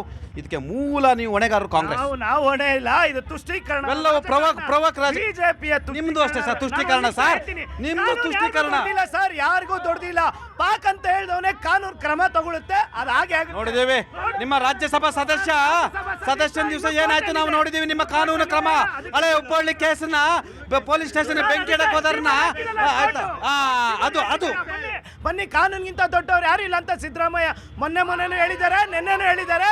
ಈ ಮಾತನ್ನ ನೀವು ಅರ್ಥ ಮಾಡ್ಕೊಳ್ಳಿ. 2008ರಿಂದ ಹಿಂದೆ ಯಾವುದೇ ಈ ಥರ ಕರಾವಳಿ ಭಾಗದಲ್ಲಿ ಕೊಲೆ ಆಗ್ತಾ ಇರಲಿಲ್ಲ. ನಮ್ಮ ಯುಗಾದಿ ಹಬ್ಬಕ್ಕೆ ಮುಸಲ್ಮಾನ್ ಯುವಕರು, ಮುಸಲ್ಮಾನ್ ಜನಾಂಗದವರು ಬಂದು ಊಟಕ್ಕೂ ತಿನ್ಕೊಂಡು ಹೋಗ್ತಾ ಇದ್ರು. ಅವರು ಬಕ್ರೀದು ಮತ್ತೊಂದು ಸಮಾರಂಭದಲ್ಲಿ ನಾವು ಹೋಗಿ ಊಟ ಮಾಡ್ತೇವೆ. ಅಷ್ಟಂತ ಶಾಂತಿಯ ತೋಟವಾಗಿದ್ದಂಥ ಕರಾವಳಿ, ದಕ್ಷಿಣ ಕನ್ನಡ, ಮಂಗಳೂರು ಭಾಗ ಇವತ್ತು ಯಾವಾಗ ಬಿಜೆಪಿ ತಲೆ ಎತ್ತುತ್ತೋ, ಈ 2020 ಸರ್ಕಾರಗಳು ತಲೆ ಎತ್ತುತ್ತೋ, ಈ ಕುದುರೆ ವ್ಯಾಪಾರದ ಸರ್ಕಾರ ತಲೆ ಎತ್ತುತ್ತೋ, ಅವತ್ತಿಂದ ನಮ್ಮ ಕರಾವಳಿ ಭಾಗ ಅಶಾಂತಿಯಾಗಿದೆ. ಇದಕ್ಕೆ ನೇರ ಹೊಣೆ ಮಾನ್ಯ ಯಡಿಯೂರಪ್ಪ, ಮಾನ್ಯ ಸ್ವಘೋಷಿತ ಹಿಂದೂ ಹುಲಿಯನ್ ಅಂತ ಭರತ್ ಶೆಟ್ಟಿ ಆಗಿರ್ಬೋದು, ಪ್ರಭಾಕರ್ ಶೆಟ್ಟಿ ಆಗಿರ್ಬೋದು, ಹರೀಶ್ ಪುಂಜಾ, ಪ್ರಭಾಕರ್ ಭಟ್ರು. ಸರಿ, ಯಾಕ್ರೆ ಹೆಸರು ಚೇಂಜ್ ಮಾಡಿದ್ರ ಅವ್ರ ಭಟ್ರಿ ಸೆಟ್ರಲ್ಲ ತಪ್ಪಾಯ್ತು. ಪ್ರಭಾಕರ್ ಭಟ್ರ ಆಗಿರ್ಬೋದು, ಈ ಸ್ವಘೋಷಿತ ಹಿಂದೂ ಹುಲಿಗಳು ಅಂತ ಹೇಳ್ಕೊಂಡಿದ್ದಾರ. ಇವರಿಂದ ನಮ್ಮ ಕರ್ನಾಟಕದ ನೆಮ್ಮದಿ ಶಾಂತಿ ಭಂಗವಾಗಿದೆ. ಎರಡನೇ ವಿಚಾರ ಸರ್, ಇವ್ರು ಯಾವಾಗ ಸರ್ಕಾರ ಬಂದಿರುತ್ತೋ ಬಿಜೆಪಿ ಸರ್ಕಾರ, ಅತಿ ಹೆಚ್ಚು ಹಿಂದೂಗಳು ಅಂತ ಹೇಳಿ ಓಲೈಕೆ ಮಾಡ್ತಾರೆ. ಇಲ್ಲಿರೋದೆಲ್ಲ ಹಿಂದೂಗಳೇ. ಇವ್ರು ಸುಮ್ಮನೆ ಹಿಂದೂಗಳ ಟ್ಯಾಗ್ ಕಾರ್ಡ್ ತಗೊಂಡು ತಮ್ಮ ಮಕ್ಕಳನ್ನ ಫಾರಿನಲ್ಲಿ ಓದಿಸಿ ಬೀದಿ ಹೆಣ ಮಾಡ್ತಾ ಇರೋದು. ಮುಸ್ಲಿಮು, ಈ ಹಿಂದೂ ಜನಾಂಗದವ್ರನ್ನ, OBC ಅವರು, ಜನರಲ್ ಕ್ಯಾಟಗರಿ ಅವ್ರನ್ನ ಬೀದಿ ಹೆಣ ಮಾಡ್ತಾರೆ. ಇದನ್ನ ಯಾರು ಅರ್ಥ ಮಾಡ್ಕೋಬೇಕು ಸರ್? ಕರಾವಳಿ ಯಾರು ಅರ್ಥ ಮಾಡ್ಕೋಬೇಕು ಹೇಳಿ ಸರ್? ಇದಕ್ಕೆ ನೇರ ಹೊಣೆ ಬಿಜೆಪಿ ಕಾರ್ಯಕರ್ತರು ಅಲ್ಲಿ ಪ್ರಚಾರವರಿಗೆ ಕಾರ್ಯ ಕೊಡ್ಕೊಂಡಿರೋದಕ್ಕೆ ಇದೇ ಕಾರಣ. ಇದಕ್ಕಾಗಿ ಇದು ಕೊಲೆಗಳು ಬೀಳ್ತಾ ಇದೆ. ಯಾರು ಲೀಡರ್ ಮನೆಯಿಂದ ಯಾರು ಕೊಲೆ ಬೀಳ್ತಾ ಇಲ್ಲ. ಎಲ್ಲ ಬಡವ್ರ ಮಕ್ಕಳು ಎನ್ನದ ಮೇಲೆ ಬಂದು ರಾಜಕೀಯ ಮಾಡ್ಕೊಂಡು ಇವತ್ತು ಕಾಲ ತಳ್ತಾ ಇದ್ದಾರೆ ಬಿಜೆಪಿ ಅವರು. ಇದು ಖಂಡಿಸ್ತಾ ಇದ್ದೀನಿ ನಾನು. ಇದು ಮುಂದಕ್ಕೆ ಆಗಬಾರ್ದಾಗಿತ್ತು, ಮುಂದಕ್ಕೆ ಆಗಲ್ಲ ಅಂತ ಹೇಳ್ಬಿಟ್ಟು ನನ್ನ ಕಡೆಯಿಂದ ನಿಮಗೆ ಖಂಡಿಸ್ತೀನಿ. ಕುಮಾರ್ ಅವರೇ, ದಯವಿಟ್ಟು ರಾಜಕೀಯ ಬಿಟ್ಟು ಆ ದಕ್ಷಿಣ ಕನ್ನಡದ ಯಾವ ಇಂಥ ಅಮಾಯಕ ಮಕ್ಕಳಿದ್ದಾವೆ, ಪ್ರವೋಕ್ ಆಗ್ತಾರೆ, ಅವ್ರಿಗೆ ಒಂಚೂರು ಬುದ್ಧಿ ಹೇಳಿ ಪ್ಲೀಸ್. ನೋಡಿ, ದಯಮಾಡಿ ನನ್ನ ಉತ್ತರ ಕನ್ನಡ, ಉಡುಪಿ, ಮಂಗಳೂರು ಭಾಗದ ಎಲ್ಲ ತಂದೆ ತಾಯಿಗಳು ಪ್ರಾಮಾಣಿಕವಾಗಿ ತಮ್ಮ ಮಕ್ಕಳಿಗೆ ಖಂಡಿತ ಹೇಳಿರ್ತಾರೆ, ನೀವು ಈ ಥರ ವಿಚಾರಗಳಿಗೆ ಹೋಗಬೇಡಿಯಪ್ಪ ಅಂತ. ಕನ್ನಡಕ ಪ್ರಭಾಕರ್ ಅಂತವರು ಶಾಲೆ ನಡೆಸ್ತಿರೋರು, ಅವ್ರ ಶಾಲೆಗಳಲ್ಲಿ ಮಕ್ಕಳನ್ನು ಈ ತಂದೆ ತಾಯಿಗಳು ಕಳಿಸಿದ್ರೆ ಏನು ಕಳಿಸ್ತಾರೆ ಅವರು? ಕೋಮು ಸಂಘರ್ಷ ಮಾಡಿ ನೆಮ್ಮದಿಯಾಗಿರೋ ಬದುಕನ್ನು ಹಾಳು ಮಾಡ್ಕೊಳ್ಳಿ, ನಿಮ್ಮ ಬದುಕನ್ನು ರೂಪಿಸ್ಕೊಳ್ಬೇಡಿ, ನೀವು ದೊಡ್ಡ ಅಧಿಕಾರದ ಹುದ್ದೆಗಳಿಗೆ ಹೋಗೋ ಕಡೆಗೆ ಓದಬೇಡಿ. ಬರೀ ಶಾಂತಿಯ ತೋಟವಾಗಿರುವಂಥ ಉತ್ತರ ಕನ್ನಡ, ಮಂಗಳೂರು, ಉಡುಪಿಯ ಭಾಗದಲ್ಲಿ ಇದುವರೆಗೂ ಆರಿಸಿ ಬಂದಿರುವಂಥ ಎಲ್ಲ ಜನನಾಯಕರುಗಳು ಆ 3 ಭಾಗವನ್ನು ಕೋಮುದುಳ್ಳಿರೆಯ ಪ್ರಯೋಗಶಾಲೆಯನ್ನಾಗಿ ಮಾಡಿಕೊಂಡು ಈ ಮಕ್ಕಳನ್ನು, ಈ ಅಮಾಯಕ ಮಕ್ಕಳುಗಳನ್ನು ಬಳಸ್ಕೊಂಡು ತಮ್ಮ ರಾಜಕಾರಣದ ಬೇಳೆಯನ್ನು ಬೇಯಿಸ್ಕೊಳ್ಳುವ ಸಲುವಾಗಿ ನೋಡಿ, ಈಗ BJP ಪಕ್ಷದ ವಕ್ತಾರರು ತಮ್ಮ ಹೆಗಲ ಮೇಲೆ ಒಂದು ಶಾಲು ಹಾಕೊಂಡ್ಬಂದಿದ್ದಾರೆ. ನೀವು ಹಾಕಿದ್ರಲ್ಲ, ಒಂದು ನಿಮಿಷ, ಅಲ್ಲಿ ಸಿಂಬಲ್ ಇದೆಯಾ ಅವ್ರ ಪಕ್ಷದ್ದು? ನೋಡಿ, ನಾವು ಹಾಕ್ಕೊಂಡಿದ್ದೇವೆ. ಒಂದು ನಿಮಿಷ ನೀವು ಮಾತಾಡೋವಾಗ ನಾನು ಮಾತಾಡಿಲ್ಲ. ಇದೇ ಕೇಂದ್ರದ ಪ್ರಧಾನಮಂತ್ರಿಗಳು ಒಮ್ಮೆ ಬಿಳಿ ಕಲರ್ ಕಮಲದ ಹೂವು ಹಾಕೋತಾರೆ, ಒಮ್ಮೆ ಕೇಸರಿ ಕಲರ್ ಕಮಲದ ಹೂವು ಹಾಕೋತಾರೆ. ಅಂದರೆ ನಿಮ್ಮ ನಡವಳಿಕೆಗಳು ಈ ಅಮಾಯಕ ಜನರ ಸಾವಿಗೆ ಕಾರಣ ಆಗ್ತಿದೆ. ನೋಡಿ, ದಯಮಾಡಿ ಹೇಳ್ತೇನೆ, ಅಲ್ಲಿರೋ ಮಕ್ಕಳು ನೆಮ್ಮದಿಯಾಗಿ ಬದುಕಲಿ, ಅಲ್ಲಿರೋ ಉದ್ಯೋಗಗಳಿಗೆ ಸೃಷ್ಟಿ ಮಾಡೋದ್ರ ಬಗ್ಗೆ ಯೋಚನೆ ಮಾಡಲಿ. ಒಮ್ಮೆ ಮಂಗಳೂರು ಭಾಗದಲ್ಲಿ ಓಟ್ ಹಾಕಲ್ಲ ಅಂದ್ಬಿಟ್ಟು ಬೆಂಗಳೂರು ಭಾಗಕ್ಕೆ ಪಲಾಯನ ಮಾಡ್ತಾರೆ, ಬೆಂಗಳೂರು ಭಾಗದಲ್ಲಿ ಓಟ್ ಹಾಕಲ್ಲ ಅಂದ್ಬಿಟ್ಟು ಮಂಗಳೂರು ಭಾಗಕ್ಕೆ, ಉಡುಪಿ ಭಾಗಕ್ಕೆ ಪಲಾಯನ ಮಾಡ್ತಾರೆ. ಈ ರಾಜಕಾರಣಿಗಳು ಶೋಭಾ ಕರಂದ್ಲಾಜೆ ಅಂತವ್ರು ಹುಟ್ಟುಹಾಕಿದಂಥ ಕೋಮುದುಳ್ಳುರಿಯ ದ್ವೇಷ ಭಾಷಣಗಳು ಮತ್ತು ಜನರಲ್ಲಿ ಬೆಂಕಿ ಹಚ್ಚುವ ಕೆಲಸಗಳ ಮಾತುಗಳಿಂದಲೇ ಇವತ್ತು ಅಲ್ಲಿ ಅಮಾಯಕ ಜನರು ಯುವಕರು ಇವರು ಮಾತುಗಳನ್ನು ನಂಬಿಕೊಂಡು ಅಲ್ಲಿ ಪರಸ್ಪರರು ದ್ವೇಷವನ್ನು ಭಾವನೆಗಳನ್ನು ಕೆರಳಿಸುವ ಕೆಲಸವನ್ನು ಮಾಡಿ ತಮ್ಮ ಸಾವುಗಳಿಗೆ ತಾವೇ ಕಾರಣ ಆಗ್ತಿದ್ದಾರೆ. ಇದು ಕಾಂಗ್ರೆಸ್ ಪಕ್ಷ ಆಗಲಿ AAP ಆಗಲಿ SDP ಅವ್ರ ಕಾರಣ ಅಲ್ಲ. ಕೋಮುದುಳ್ಳುರಿಯ ಭಾಷಣವನ್ನು SDP ಏನೊಬ್ಬ ಇದ್ದಾನೆ, ಯಾರೋ SDP ಪುಣ್ಯಾತ್ಮ ಏನ್ರಿ ಅವನು ಭಾಷಣ ಮಾಡ್ತಿದ್ರೆ ಹೋಗಿ ಚುಚ್ಚಿಬಿಡ್ಬೇಕು ಯಾರು ಹಿಂದೂಗಳು ಅನ್ಸುತ್ತೆ. ಇನ್ಯಾರ ಹಿಂದೂ ನಾವು ಹಿಂದೂಗಳನ್ನೆಲ್ಲ ಗುತ್ತಿಗೆ ತೆಗೆದು ಮಾತಾಡ್ತಾರೆ, ಅವ್ರು ಭಾಷಣ ಮಾಡ್ತಿದ್ರೆ ಸರ್ ಹೋಗಿ ಅತ್ಲ ಕಡ್ದು ಬರಬೇಕು ಅಂತ ಸ್ಥಿತಿ ನಿರ್ಮಾಣ ಮಾಡ್ಬಿಡ್ತಾರೆ. ಏನ್ರಿ ಇದು ಕತೆ? ಸರ್ ಈಗ ಪ್ರಮೋದ್ ಮುತಾಲಿಕ್ ಅವ್ರು ಹೇಳ್ತಾರೆ ನಿಮ್ಮ ಮಕ್ಕಳಿಗೆ ಸ್ಕೂಲ್ ಬ್ಯಾಗಲ್ಲಿ ಚೂರಿ ಇಟ್ಟು ಕಳಿಸಿ ಅಂತ. ಈ ಭಾಷಣಗಳನ್ನ ಒಬ್ಬ ಪ್ರಮೋದ್ ಮುತಾಲಿಕ್ ಹಿಂದೂ ಮಕ್ಕಳಿಗೆ ರಾಂಗ್ ಇನ್ಫಾರ್, ಅವ್ರಿಗೆ ಮಕ್ಕಳಿಲ್ಲ. ಪ್ರಮೋದ್ ಮುತಾಲಿಕ್ ಮದುವೆ ಆಗಿಲ್ಲ, ಮಕ್ಕಳಿಲ್ಲ, ದಯವಿಟ್ಟು ಅವ್ರ ಮಕ್ಕಳಿಲ್ಲ, ಅರ್ಥ ಆಯ್ತಾ? ಅವರು ಹಿಂದೂ ಧರ್ಮದ ಮಕ್ಕಳಿಗೆ ಇದನ್ನ ಹೇಳ್ಬೇಕು ಅಂತ ಹೇಳಿ ಹೇಳ್ತಾರೆ. ನಮ್ಮ ಇವ್ರು ಹೇಳ್ತಾರೆ ಪ್ರಮೋದ್ ಮಕ್ಕಳಿಗೆ ಹೇಳ್ತಾರೆ ಅಂತ. ದಯವಿಟ್ಟು ತಪ್ಪು ಸಂದೇಶ ಕೊಡಬೇಡಿ. ತಪ್ಪು ಸಂದೇಶ ಅಲ್ಲ ಸರ್. ಚಕ್ರವರ್ತಿ ಸೂಲಿಬೆಲೆ ಅವ್ರು ಹೇಳ್ತಾರೆ ಹಿಜಾಬ್ ಏನಕ್ಕೆ ಮಾಡ್ತೀರಾ, ಹಿಂದೂಗಳು ಹೋಗಿ ಮುಸ್ಲಿಂ ಅವ್ರನ್ನ ಹಿಜಾಬ್ ಮಾಡಿ, ಈ ತರ ಕೆಲಸಗಳನ್ನ ಹೇಳ್ತಾರೆ. ಇದೇ ನಮ್ಮ ಗೃಹ ಸಚಿವರು ಒಂದು ರೆಕಾರ್ಡ್ಸ್ ಕೊಡ್ತಾರೆ, ನಮ್ಮ ದೇಶದಲ್ಲಿ 3 ಹಿಜಾಬ್ ಕೇಸ್ ಆಗಿರೋದು ಸರ್. ಅದೇ ಕೇರಳ ಸ್ಟೋರಿಯಲ್ಲಿ 12,000 ಈ ಥರ ಪ್ರಕರಣಗಳಾಗಿದೆ ಅಂತ ಹೇಳಿ ಸುಳ್ಳು ಹೇಳ್ತಾರೆ. ಇದೇ ಗೃಹ ಸಚಿವರು ನಮ್ಮ ಮೋದಿಯವರು ಸುಳ್ಳು ಹೇಳ್ತಾರೆ. ಬಟ್ ನಾನು ಹೇಳೋದೇನಂದ್ರೆ ಕರಾವಳಿ ಮಾತಾಡ್ರಿ, ನಾವು ದಕ್ಷಿಣ ಕನ್ನಡದವ್ರಿಗೆ ಏನಾರ ಒಂದು ಸಹಾಯ ಮಾಡ್ತೀರಾ, ಕಾಂಗ್ರೆಸ್ನವರು ಸಹಕಾರ ಮಾಡ್ತೀರಾ, ಅಪೀಸ್ಮೆಂಟ್ ಪಾಲಿಟಿಕ್ಸ್ ಬಿಡ್ತೀವಿ ನಾವು ಏನಾರ ಹೇಳ್ತೀರಾ ಅಂದ್ರೆ ಅದು ಹೇಳಲ್ರಿ. ನಾವು ಓಲೈಕೆ ಪಾಲಿಟಿಕ್ಸ್ ಬಿಡ್ತೀವಿ, ಓಲೈಕೆ ಪಾಲಿಟಿಕ್ಸ್ ಕಾರಣಕ್ಕಾಗಿ ಅಲ್ಲಿ ಸ್ಲೀಪರ್ ಸೆಲ್ಗಳಾಗಿದ್ದಾವೆ ಅನ್ನೋದನ್ನ ಒಪ್ಕೊಳ್ಳಲ್ಲ. ನೀವು ಹೇಳಿದ ಮಾತಿಗೆ ಬರ್ತೀವಿ. SDP ನಾಯಕ ಹೇಳಿದ್ರೆ ನಿಮಗೆ ನಿಮ್ಮವ್ರನ್ನ ಒದ್ದು ಒಳಗೆ ಹಾಕ್ಬೇಕ್ರಿ, BJP ಒಳಗೆ ಹಾಕ್ಬೇಕು, ನಿಮ್ಮವ್ರನ್ನೂ ಹಾಕ್ಬೇಕು, SDP ಹಾಕ್ಬೇಕು ಆಯ್ತಾ? ಇದೇ ಕಾರಣಕ್ಕಾಗಿ ಅಲ್ಲಿ ಆಗ್ತಿರ್ತಕ್ಕಂಥದ್ದು. ಕುಮಾರ್ ಅವರೇ, ನನಗೆ ಗೊತ್ತು ನೀವು ನಿಮ್ಮ ಪಾರ್ಟಿನ ಹೊಗಳ್ಕೊಂತೀರಾ, ಅವ್ರ ಪಾರ್ಟಿನ ಸಮರ್ಥನೆ ಮಾಡ್ಕೊಂತೀರಾ. ಸರ್ ನಾವು ನಮ್ಮ ಪಾರ್ಟಿನ ಕರಾವಳಿಯ ಶಾಂತಿಗಾಗಿ ನಾನು ಬಂದಿದ್ದೀವಿ. ನಾವೆಲ್ಲರೂ ಕರಾವಳಿಯ ಶಾಂತಿಗಾಗಿ ಪ್ರಾರ್ಥನೆ ಮಾಡಬೇಕು, ಕರಾವಳಿಯ ನೆಮ್ಮದಿಗಾಗಿ ನಾವೆಲ್ಲರೂ ಬೇಡ್ಕೋಬೇಕು. ಸರ್ ನಾವು ಕಾಂಗ್ರೆಸ್ ಅವರು ಅಂತೇಳಿ ನಾವು ಸಮರ್ಥನೆ ಮಾಡ್ಕೊಂತ ಇಲ್ಲ ಸರ್. ಶಾಂತಿ ಸುವ್ಯವಸ್ಥೆ ಕಾಪಾಡಕ್ಕೆ ನಮ್ಮ CM ಆಗಲಿ DCM ಆಗಲಿ ಏನ್ ಮಾಡಬೇಕು ಅದನ್ನ ಮಾಡ್ತಾ ಇದ್ದಾರೆ ಸರ್. ಜಿಲ್ಲಾಧಿಕಾರಿಗಳು ಸಭೆಗಳು ಕರೆದಿದ್ದಾರೆ, ಪೊಲೀಸ್ ವರಿಷ್ಠಾಧಿಕಾರಿಗಳು ಸಭೆಗಳು ಕರೆದಿದ್ದಾರೆ, ಅವ್ರಿಗೆಲ್ಲ ಸೂಚನೆ ಕೊಟ್ಟಿದ್ದಾರೆ ಸರ್. ಜಿಲ್ಲಾಧಿಕಾರಿಗಳಿಗೆ ಮತ್ತೆ SP ಅವ್ರಿಗೆ ಖಡಕ್ ಸಂದೇಶ ಹೋಗಿದೆ. ಈ ತರ ಕೋಮು ದ್ವೇಷದ ಭಾಷಣಗಳು ಮಾಡ್ತಾರೆ, ಸುಮೋಟೋ ಕೇಸ್ ಹಾಕಿ ನಿರ್ದಾಕ್ಷಿಣ್ಯವಾಗಿ ಅವ್ರಿಗೆ ಕ್ರಮ ಜರುಗಿಸ್ಕೊಳ್ಳಿ. ಸುಪ್ರೀಂ ಕೋರ್ಟ್ ಇಂದ ಆರ್ಡರ್ ಆಗಿದೆ ಸುಮೋಟೋ ಕೇಸ್ ಹಾಕಿ ಅಂತ. ಈಗ ನಾವು ಹೇಳ್ತೀವಿ ಸರ್, ಒಬ್ಬ SP ಕಂಟ್ರೋಲ್ ಅಲ್ಲಿ ಇದ್ದಾಗ IPS ಅಧಿಕಾರಿಗಳಿಗೆ ಅಮಿತ್ ಶಾ ಅವರು ಫೋನ್ ಮಾಡಿದ್ರೆ ಏನ್ ಮಾಡ್ತಾರೆ ಸರ್? ಈ ತರ ಹರೀಶ್ ಪೂಂಜಾ ಆಗಲಿ ಭರತ್ ಶೆಟ್ಟಿ ಆಗಲಿ MLA ಅವರು ಇನ್ಫ್ಲೂಯೆನ್ಸ್ ಮಾಡಿ ಅವರ ಈಗ ಅಲ್ಲಿ ಯಾರೊಬ್ಬ ಅಲ್ಪಸಂಖ್ಯಾತ ಅಲ್ಲಿ ಹೋಗಿ ಕೋಮುಗಲಭೆ ಮಾಡಿದ್ರೆ ಗೃಹ ಸಚಿವ ಪರಮೇಶ್ವರ್ ಕಾಲ್ ಮಾಡಿದ್ರೆ ಪಾಪ ಪೊಲೀಸ್ ಏನ್ ಮಾಡ್ತಾರೆ ಸರ್? ನಮ್ಮ ಗೃಹ ಸಚಿವರು ಎಲ್ಲ ಒಂದೇ. ನಾನೊಂದು ಹೇಳಕ್ಕೆ ಇಚ್ಛೆ ಪಡ್ತೀನಿ ಸರ್, ಈ ಗೃಹ ಸಚಿವರು ಸಮರ್ಥಿದ್ದಾರೆ. ಯಾಕೆ ಈ ದುಳ್ಳೂರಿನ ಆರ್ಸಕ್ ಆಗ್ತಾ ಇಲ್ಲ ಅಂದ್ರೆ ಇವ್ರು ಮಾಡಿರೋಂತ 2008ರಿಂದ ಮತ್ತೆ 3.5 ವರ್ಷ ಅಧಿಕಾರ ಬಿಟ್ಟೋಗ್ರಿ, ಆರ್ಸಕ ಬಿಟ್ಟೋಗಿ. ಯಾಕಿದ್ದೀರಾ? ನಾಚಿಕೆ ಆಗಬೇಕು. ಅಧಿಕಾರಸ್ಥರು ಯಾವಾಗಲೂ ಕೂಡ ಅಧಿಕಾರಸ್ಥರು ಯಾವಾಗಲೂ ಕೂಡ ಈ ಭಾಗದಲ್ಲಿ ಕೋಮು ಭಾವನೆಯನ್ನ ಕೆರಳಿಸೋರಾಗಿರ್ಬೋದು, ಆ ಭಾಗದಲ್ಲಿ ಅದನ್ನ ಹೇಳಿ ನ್ಯಾಯವಾಗಿ ಮಾತಾಡಿ. ಪಾರ್ಟಿ ಅಂತ ಹೇಳಿ ಹೊಡೆದಾಡಿ ಅಂತೀರೇನ್ರಿ? ನೋಡಿ ಅದನ್ನು ಮೀರಿ ಕೂಡ ಕಾಂಗ್ರೆಸ್ ಇರ್ಬೋದು, SDP ಇರ್ಬೋದು, BJP ಇರ್ಬೋದು, ಈ ತರ ಅಲ್ಲಿ ಕೋಮು ಸಂಘಟನೆಗಳು ಯಾವೆಲ್ಲ ಇದಾವೆ, ಅದು ಹಿಂದೂ ಇರ್ಬೋದು, ಮುಸ್ಲಿಂ ಇರ್ಬೋದು, ಇವರಿಂದ ಆಗ್ತಿರೋದ್ರೆ ಅದನ್ನು ಒಪ್ಕೊಳ್ರಿ. ಅದು ಬಿಟ್ಟು ನಮ್ಮ ಪಾರ್ಟಿ ಸಾಚ ಅವರು ಬೇರೆ ಅಂತ ಹೇಳ್ತಿರಲ್ಲ, ಆ ಥರ ಮಾತುಗಳು ಹೇಳೋದಕ್ಕೆ ಸಾಧ್ಯ ಆಗೋದಿಲ್ಲ. ನೋಡಿ ಈ ಕಡೆ ನಿಮ್ದು ತೋರಿಸ್ತೀವಿ, ಈ ಕಡೆ ಭಾಗದಲ್ಲಿ ಆಗಿರ್ಲಿ ಆ ಕಡೆ ಭಾಗದಲ್ಲಾಗಿರ್ಲಿ, ಕರ್ನಾಟಕ ಒಂದು ಸರ್ವ ಜನಾಂಗದ ಶಾಂತಿಯ ತೋಟ. ದಯಮಾಡಿ ಈ ತೋಟವನ್ನ ಸರ್ವನಾಶ ಮಾಡುವಂತ ಕೆಲಸ ಈ ಕೋಮುದುಳ್ಳೂರಿನ 10,000 ಅವ್ರು ಯಾರು ಅಂತ ಇಡೀ ಭಾರತ ದೇಶದಲ್ಲಿ ಕರ್ನಾಟಕದಲ್ಲಿ ಗೊತ್ತಿದೆ. ಹಾಗಾಗಿ ಒಂದು ನಿಮಿಷ, ನಮ್ಮ ಪಕ್ಷ ಅಧಿಕಾರದಲ್ಲಿದೆ, ಗೃಹ ಇಲಾಖೆ ಸುಭದ್ರವಾಗಿದೆ, ಮತ್ತೆ ಈ ವಿಷಯಗಳಲ್ಲಿ ಮತ್ತೊಂದು ಈಗಿರೋ ಕಾನೂನಿನ ಜೊತೆಗೆ ಇನ್ನೂ ಬಲಿಷ್ಠವಾದಂಥ ಕಾನೂನನ್ನು ತಂದು ಇವ್ರು ಎಡೆಬರಿ ಕಟ್ಟುವಂಥ ಕೆಲಸ ಮಾಡಬೇಕಾಗಿದೆ. ಈಗ ಕೆಟ್ಟ ಮೇಲೆ ಸರ್ಕಾರಕ್ಕೆ ಬುದ್ಧಿ ಬಂದಿದೆ. ಈಗ ಒಂದು ಸ್ಪೆಷಲ್ ಫೋರ್ಸ್ನ ನೇಮಕ ಮಾಡಿದೆ. ಇದು 30 ವರ್ಷಗಳಿಂದ ಹಿಂದೆ ಇದ್ದಿದ್ರೆ ಬಹುಶಃ ಒಂದಷ್ಟು ಕೋಮು ದಳ್ಳುರಿ, ಕೋಮು ಗಲಭೆಗಳು, ಕೋಮು ದ್ವೇಷಗಳು, ಕೊಲೆಗಳು, ಇದು ಒಂದಷ್ಟು ನೆಮ್ಮದಿನಾರು ಇರೋದು. ಸರ್ಕಾರಕ್ಕೆ ಕೆಟ್ಟ ಮೇಲೆ ಬುದ್ಧಿ ಬಂದುಬಿಟ್ಟಿದೆ ನೋಡಿ ಸರ್. ನಾನು ಹೇಳ್ತಿರೋದು ಯಾವುದ್ಯಾವುದೋ ಭಾಗ್ಯಗಳು ಕೊಡ್ತಾ ಇದ್ದಾರೆ, ಜೀವ ಭಾಗ್ಯ ಅನ್ನೋದೊಂದು ಕೊಡಬೇಕಾಗುತ್ತೆ. ಯಾರಿಗೆ ಹೇಳ್ತಾ ಇದ್ದೀರಾ? ಯಾರಿಗೆ ಅಂತಂದ್ರೆ ನಮ್ಮಂಥವ್ರು ನಿಮ್ಮಂಥ ಜನಸಾಮಾನ್ಯರಿಗ್ರಿ. ಇದು ಯಾಕೆ ಹೇಳ್ತಾ ಇದ್ದೀನಿ ಅಂತಂದ್ರೆ ಇವತ್ತೊಂದು ದಿನ ಬೀದಿ ನಾಯಿಗಳು ಊಟಕ್ಕೆ ಅಂದ್ಬಿಟ್ಟು ಎತ್ತಿಟ್ಟಿದ್ದಾರೆ ಪಕ್ಕದಲ್ಲಿ ಒಂದಷ್ಟು ಫಂಡ್ಸು. ಈಗ ಏನು ಬಡವ್ರು ಇದಾರಲ್ಲ ಅವ್ರಿಗೆ ಏನು ಗ್ಯಾರಂಟಿ ಇದೆ? ಬಡವ್ರು ಯಾಕೆ ಸಾಯ್ತಾ ಇದ್ದಾರೆ ಅಂತಂದ್ರೆ ಅವ್ರಿಗೆ ಸರಿಯಾದ ಶಿಕ್ಷಣ ಇಲ್ಲ, ಅವ್ರಿಗೆ ಸರಿಯಾದ ಒಂದು ವ್ಯವಸ್ಥೆ ಇಲ್ಲ. ದುಡ್ಡಿಗೋಸ್ಕರ ಇವ್ರನ್ನ ದುರ್ಬಳಕೆ ಮಾಡ್ಕೊತಾ ಇದ್ದಾರೆ. ಈಗ ತಾನೇ ಹೇಳಿದ್ವಿ, ಕರಾವಳಿ ಜನರು ಪ್ರಜ್ಞಾವಂತರು, ಎಜುಕೇಟೆಡ್ಸು. ಏನ್ರಿ ಅಲ್ಲಿ ಜನರು ಹೆಂಗೆ ಮಾಡ್ತಿದ್ದಾರೆ ಏನ್ರಿ? ಆ್ಯಕ್ಚುಲಿ ನಿಜವಾಗ್ಲೂ ಪಾಪ ಅವಿದ್ಯಾವಂತರೇ ಸ್ವಲ್ಪ ಮಾನ ಮರ್ಯಾದೆಯಿಂದ ಬದುಕೊಂಡು ಈ ಸಮಾಜದಲ್ಲಿ ಒಂದಿಷ್ಟು ರಕ್ಷಣೆಗೆ ಅವರೇ ಕಾರಣಕರ್ತರಾದ್ರು. ಅತಿಯಾಗಿ ನೋಡಿ ನೀವು ಎಲ್ಲ ವಿದ್ಯಾವಂತರು. ಮೊನ್ನೆ ನೋಡಿ ಆ ಎರಡೂ ಕೊಲೆಗಳು ನೋಡಿ, ಎಲ್ಲ ಎಷ್ಟು 19, 21 ಏಜು. ಇವರೆಲ್ಲರೂ ಕೂಡ PUC ಸ್ಟೂಡೆಂಟ್ಸ್ಗಳು, SLC ಓದಂಥವ್ರು. ಸರ್ ಅದನ್ನೇ ನಾನು ಹೇಳ್ತಾ ಇರೋದು. ಇವತ್ತು ಇಲ್ಲಿ ಏನು ಗೊತ್ತಾ, BJP ಕಾಂಗ್ರೆಸ್ ಅಂತ ನಾವೇನು ಕಿತ್ತಾಡ್ತಾ ಇದ್ದೀವಲ್ಲ, ಖಂಡಿತವಾಗ್ಲೂ ನೀವು ಇದನ್ನು ಒಳ ಹೋಗಿ ನೋಡ್ತು ಅಂತಂದರೆ ಇವರೆಲ್ಲ ಒಂದೇ. ಈಗ ಅಲ್ಲಿ ಯಾರು ಹೇಳ್ತಿದ್ರು ನಮ್ಮ ಸ್ನೇಹಿತರು, ಶಾಸಕರ ಮಕ್ಕಳಾಗಲಿ ಅಥವಾ MP ಮಕ್ಕಳಾಗಲಿ ಯಾರಾದರೂ ಸತ್ತಿದ್ದಾರ ಅಂತ. ಖಂಡಿತವಾಗ್ಲೂ ಇತಿಹಾಸದಲ್ಲಿ ಯಾವುದು ಸತ್ತಿಲ್ಲ. ಏನಿದ್ರು ಇವರು ಬೇಳೆ ಬೇಯಿಸ್ಕೊಳಕ್ಕೋಸ್ಕರ, ಇವರ ಒಂದು ಬಿಸ್ನೆಸ್ಗೋಸ್ಕರ ಸಾಯೋದು ಇಲ್ಲ ಬಿಡಿ, ಅವರು ಸಾಯೋದು ಇಲ್ಲ, ಆದರೆ ಸಾಯಿಸ್ತಾರೆ.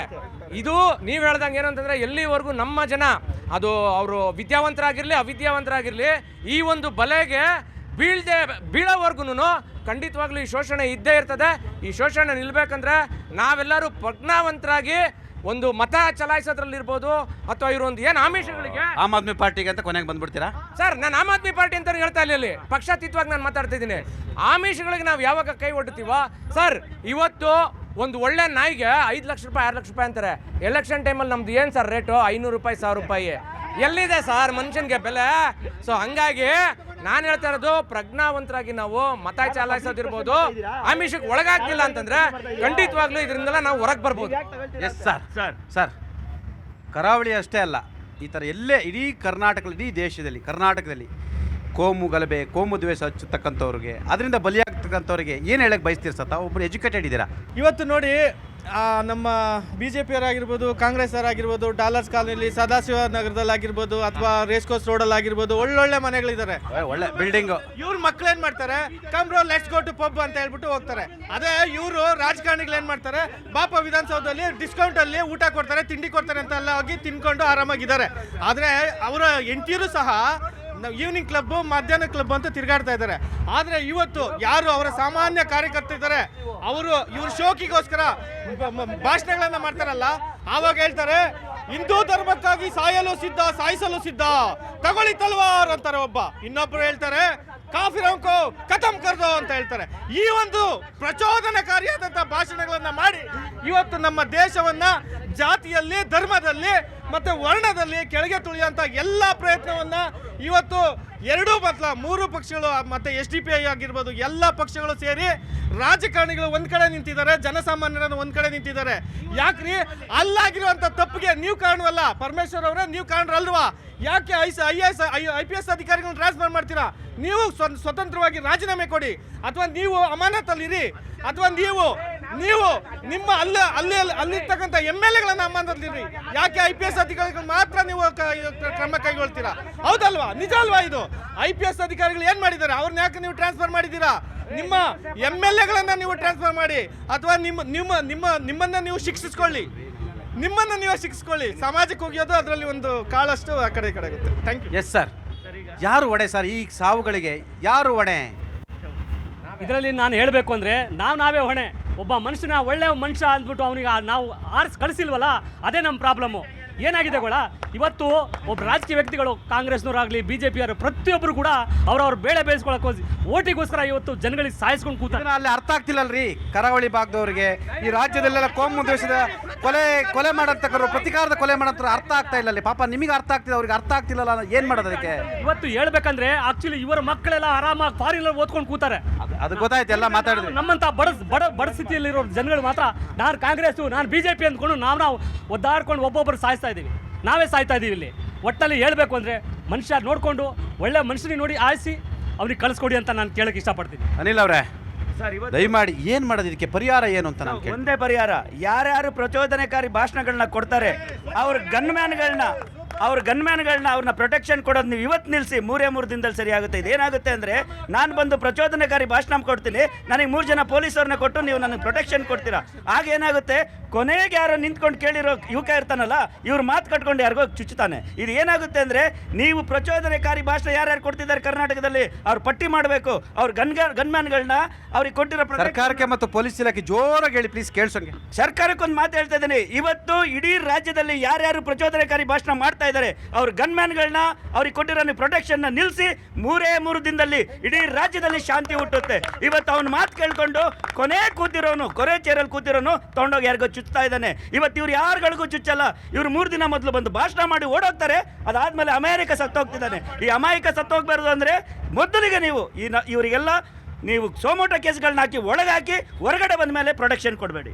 ಸುಮೋಟೋ ಕೇಸ್ ಹಾಕಿ ಒಳಗಾಕ ತಾಕತ್ತು ಹಿಂದಿನ ಸರ್ಕಾರಕ್ಕೂ ಇರಲಿಲ್ಲ, ಈ ಸರ್ಕಾರಕ್ಕೂ ಇರಲಿಲ್ಲ.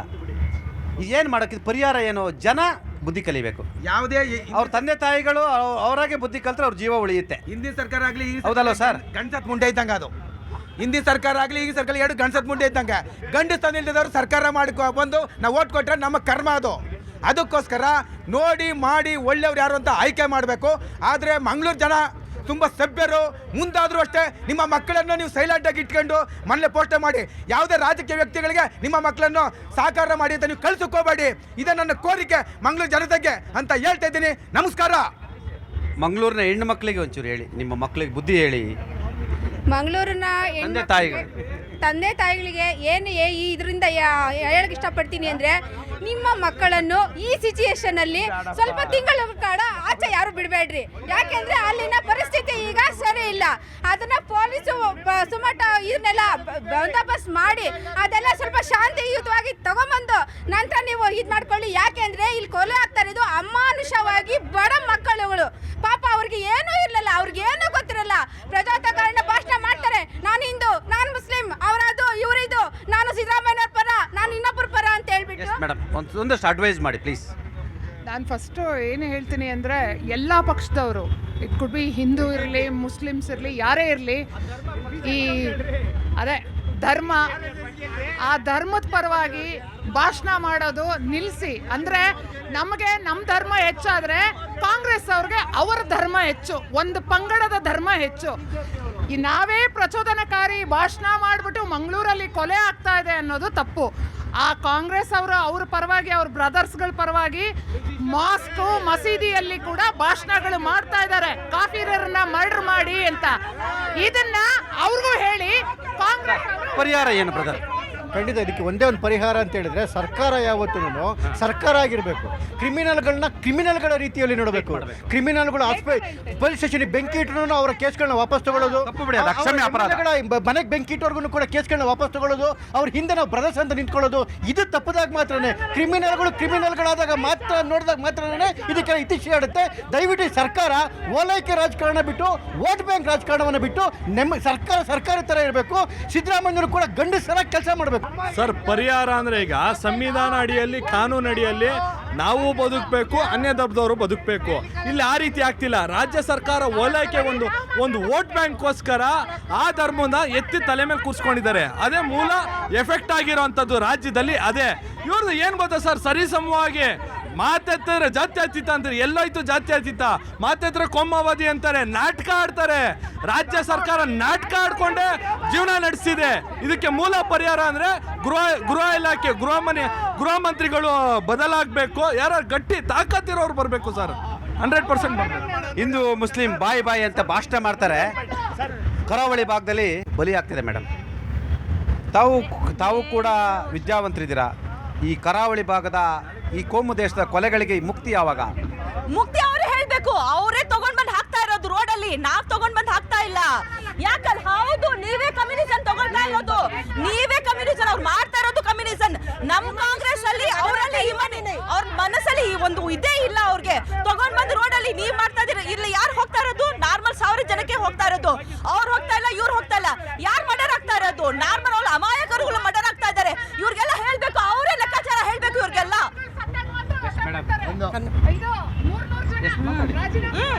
ದಯಮಾಡಿ ಕರಾವಳಿ ಭಾಗದ ತಾವು ಕೂಡ ಮೇಡಮ್, ತಾವು ಕೂಡ ಒಂದು ಹೆಣ್ಮಗಳಾಗಿ ಅದು ಯಾರಿರ್ಬೋದು, ಅಲ್ಪಸಂಖ್ಯಾತರು ಇರ್ಬೋದು, ಹಿಂದೂಗಳಿರ್ಬೋದು, ಒಂದು ಸಂದೇಶವನ್ನು ಕೊಡಿ, ಶಾಂತಿಯ ಸಂದೇಶವನ್ನು ಇಲ್ಲಿಂದಲೇ ಕೊಡಿ ದಯಮಾಡಿ. ಶಾಂತಿ ಸಂದೇಶವನ್ನ ಅವ್ರನಲ್ಲಿ ಸ್ವಲ್ಪನೂ ಮನಸ್ಸಾಕ್ಷಿ ಅಂತ ಇಲ್ಲ. ಅವ್ರು ಯಾರಲ್ಲಿ? ಅವ್ರು BJP ಗೌರ್ಮೆಂಟಲ್ಲಿ ಯಾರು ಮರ್ಡರ್ ಮಾಡಿದ್ದಾರೆ ಅವ್ರಿಗೆ ಮನಸ್ಸಾಕ್ಷಿ ಅಂತಾನೆ ಇಲ್ಲ. ಮನಸ್ಸಾಕ್ಷಿ ಇದ್ರೆ ಈ ಲೆಕ್ಕಕ್ಕೆ ಬರ್ತಾ ಇರಲಿಲ್ಲ ಅವರು. ಅವ್ರಿಗೆ ಒಂದೇ ಮಾತು ಹೇಳೋದು ನಾನು, ಅವ್ರಿಗೆ ಏನಿರೋದು ನೋಡ್ಬಿಟ್ಟು ಅವ್ರು ಮಾಡ್ಬೇಕಂತ. ಮಂಗಳೂರಲ್ಲಿ ಆಗ್ಬಿಟ್ಟಿದೆ ಅಂತ ನೋಡಿದ್ರೆ ಅದು ಯಾರು ಅಂತ ನಿಮ್ಗೂ ಗೊತ್ತು, ಎಲ್ಲರಿಗೂ ಗೊತ್ತು.